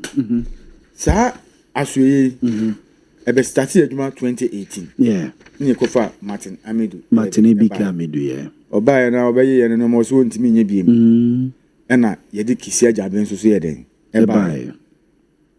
Kisi ajaben ba ye ni Martin Amidu mu sa office no. Omo hwe amanfo nsem. No mo de omo kogina court. Na omo prosecute omo. Na omo eye saade no. Memeti hoi. Na minim da se omu ni sa to me no. boss no so muni me kra na minim Ghana for be ni enim until say Supreme Court case ya ko ede ko ye na me ye ko nu say man no to nyina no say we need to me bi aso do bi court adenti ne kasa emra ne kire say so benya to me a prosecute obi a e was attorney general no na authorize ko je permission free no me nya lawyer ntimi e court na high court no ruling no e dia ba judge ne dia ba say na udwumadi and obey on article 88 89 and the church sansem ni mu e ma Ghana fo nyina ete now OSP so ono so be court na wa challenge nti ka me kura de na ka pese OSP court na okọ challenge na nka ni nyina ba wie ya na ye discuss ya ni ehu because you sua de wa yes you sua de power but you see the me wan say MPP for no mo say de ba no munim say OSP no so bit ma prosecute obi a no be hia authorization from Attorney General. Now, former deputy AG Kempa Jones Didiok Penka. Yes. Joseph Didiok Penka. Yeah. Waba abonting abekasa because Sam Brenner sa agency ne buy no. No on a deputy AG to Madam Gloria what? Akufu. And only play role in drafting of the bill. And then who near men only play. And what you to? And the interviewer Metie or Chese Sabreno, near Bisan said, not into no man for Sansa Shananka, no Sabreno. The real Ghana for AC receive that office in Intino. Now, okay, be big for Biana. A man for because, hey, obey and Shanimunia, and no Mumjai. Inti. No criminal die na sa to me no authorization die na nka wo say yedima kise jabe ne office na omutimi eyeden prosecution na court na say mo kan say court na say prosecution bia na kise jabe invalid and it's true yes invalid so what jail obi kura na o say nipa ne yekoyi ne good efri enu na o say yekoyi yekoyi nipa ne from go who need to me say good odu obi bahana ya jeli no now the to so bi say every people amunya botro ensem bi ba yen kan Ghana asem na munya blame na mu blame obi mu na mu de samra ne ba na mu nim say sa de na say mu de shim man fa nshim and enya age na day OSP court e you obi yes a private individual and age is or interest you then because we go article 88 of the constitution na ono na what how to me no yes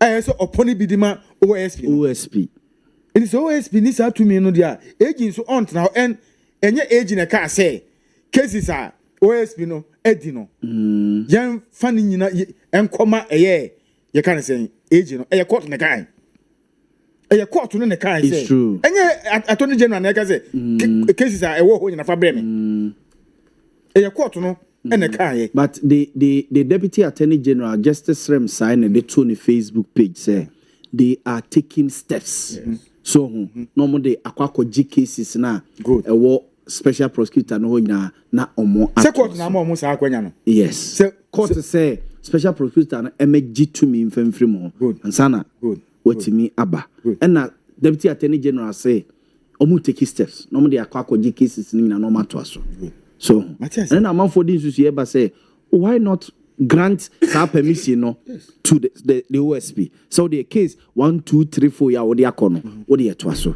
Asem fufrobi da obi ani jai. Just age authorize it. Yes, authorize man. Many problem. So many problem. Dem mom say na ke jono so ni tiri munya ne de so. Me nyan bet na ho. No opeso 2 foot rogu amanfo ni say and the NDC for and na omo asem mpe ye ne mu na mo di samra ne sa agency ne buy na munim it's a business say ye be ba the Bruce point with that be your lawyer we allow them to work you allow them to work but un say na un famra kwan so na nyembra kwan so mo pe so do ye nyina na illegal so when you illegal what if authorization were given okay so kasa me no be what if say sa cases no they gave him that authorization the permission MPP time me no yet ye ne a former attorney General Godfrey Dame.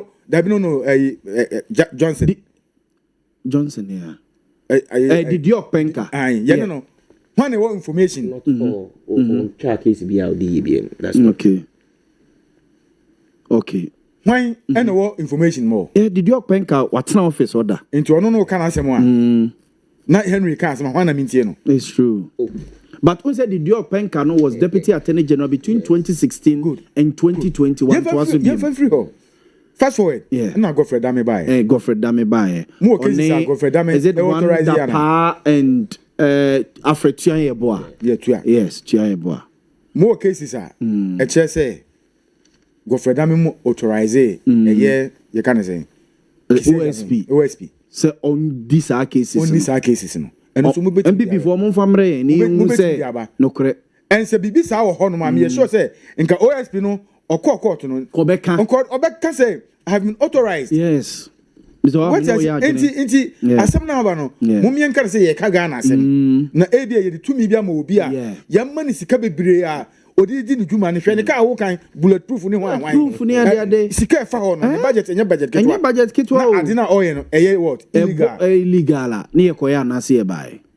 And you see ni nsem a wadi nyina say ye bi ebi kura jelo obi na null and void no enu nche say attorney general no ont me proceed o obetimi ato aso intimi ye nwen say ye sa to mi no a ye mfa ma eye kisi ajaben ne nkofo no inti se bia obi asem wo honom na eye invalid inti asem na egu no eno so enya no kre yes it's true eno so enya no kre it's true yeah na me no de ma me kisi ajaben kra no so free one penny say wo watra makeno foreta MPP for senka minimum mo pese Ghana for ehun se mo ye serious political party today enka mo ye press conference kra say ekwan bia so na wo say mutimi kofa keno foreta eba o mawe mu no be yin ho I'm telling you because o say o ya no aba so we are press conference met mama abom yeah press conference me fane ma.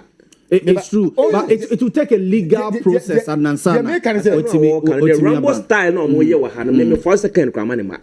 You see because mabua ne kumfu awie NDC for mabua keno for yata kumfu awie Abraham kan boni awaye Henry Mr. Abra yen kan keno for yata boni kan boni yen fa ko dina ko MPP for MPs be about 88 now emre bi no mo ka say o man ka say wadi boni o me ba hold on wadi boni o me ka say wadi boni mama nuzi ano mo si yempam keno for yata free hono se no mo botaye ebia botaya no mo no omuntimi mfa meto public domain say weni na oye enti a ye den yempe enti eye den na ene keno forata minister ben finance minister ben and we free aban mu a wadwane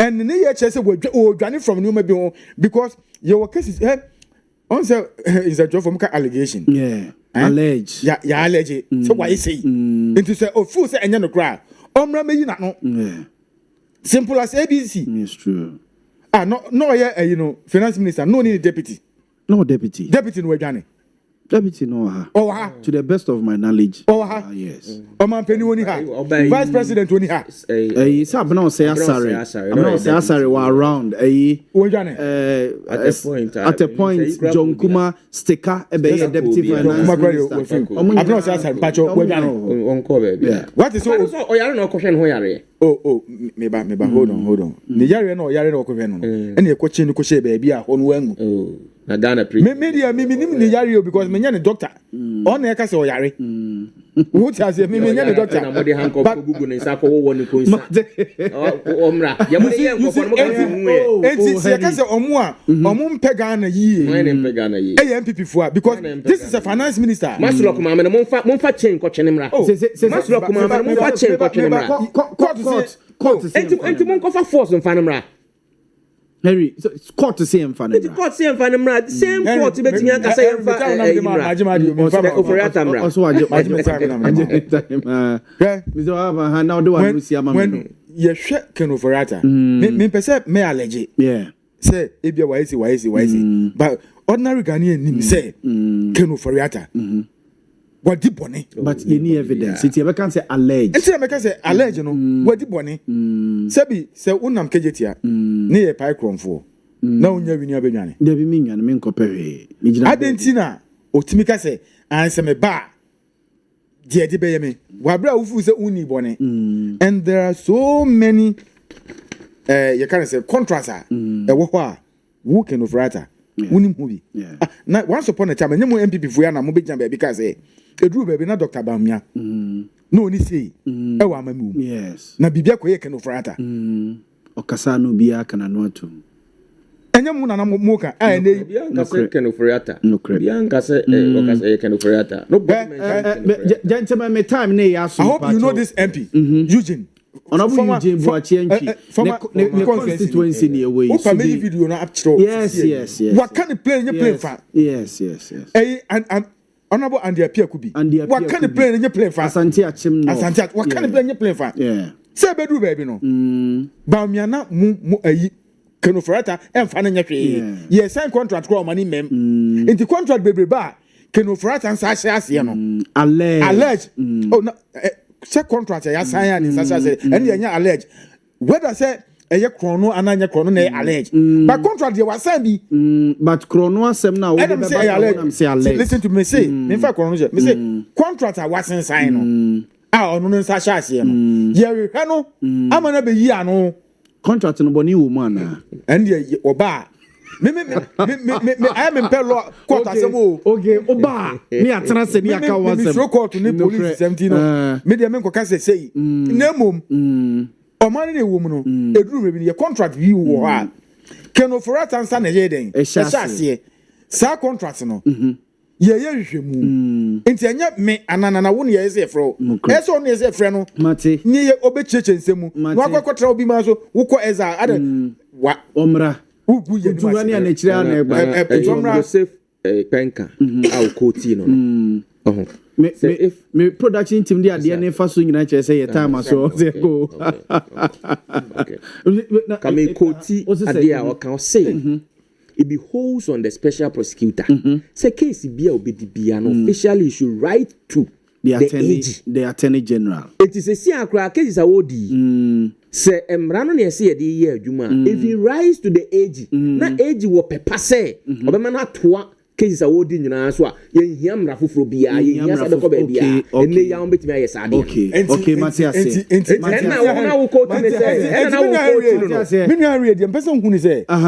You person who say sa eye special prosecutor eye kisia jabe no the titi na oye no MPP and this for na okay am the titi na oye no because na ne when I say autocrat edikomo it's true when I say autocrat edikomo he has right yes now we person be trouble I didn't know what to former deputy can say I'm for that say say ko can say bibia ontro man ka Ghana for the audience is so OSP stro no why you can come on be cassette the attorney general's office enti masa no be kind no na wo kan enti me be me say ya no be to me assembly me person me dey court na me tro ko ye no be to me ye ma to me a Ghana for na be cassette so Henry na can say wo kan say na ja politics na nka I didn't do politics with it no we are politicians I didn't do politics with it and age na dia for 40 years say ya no maye ya Matias say yamba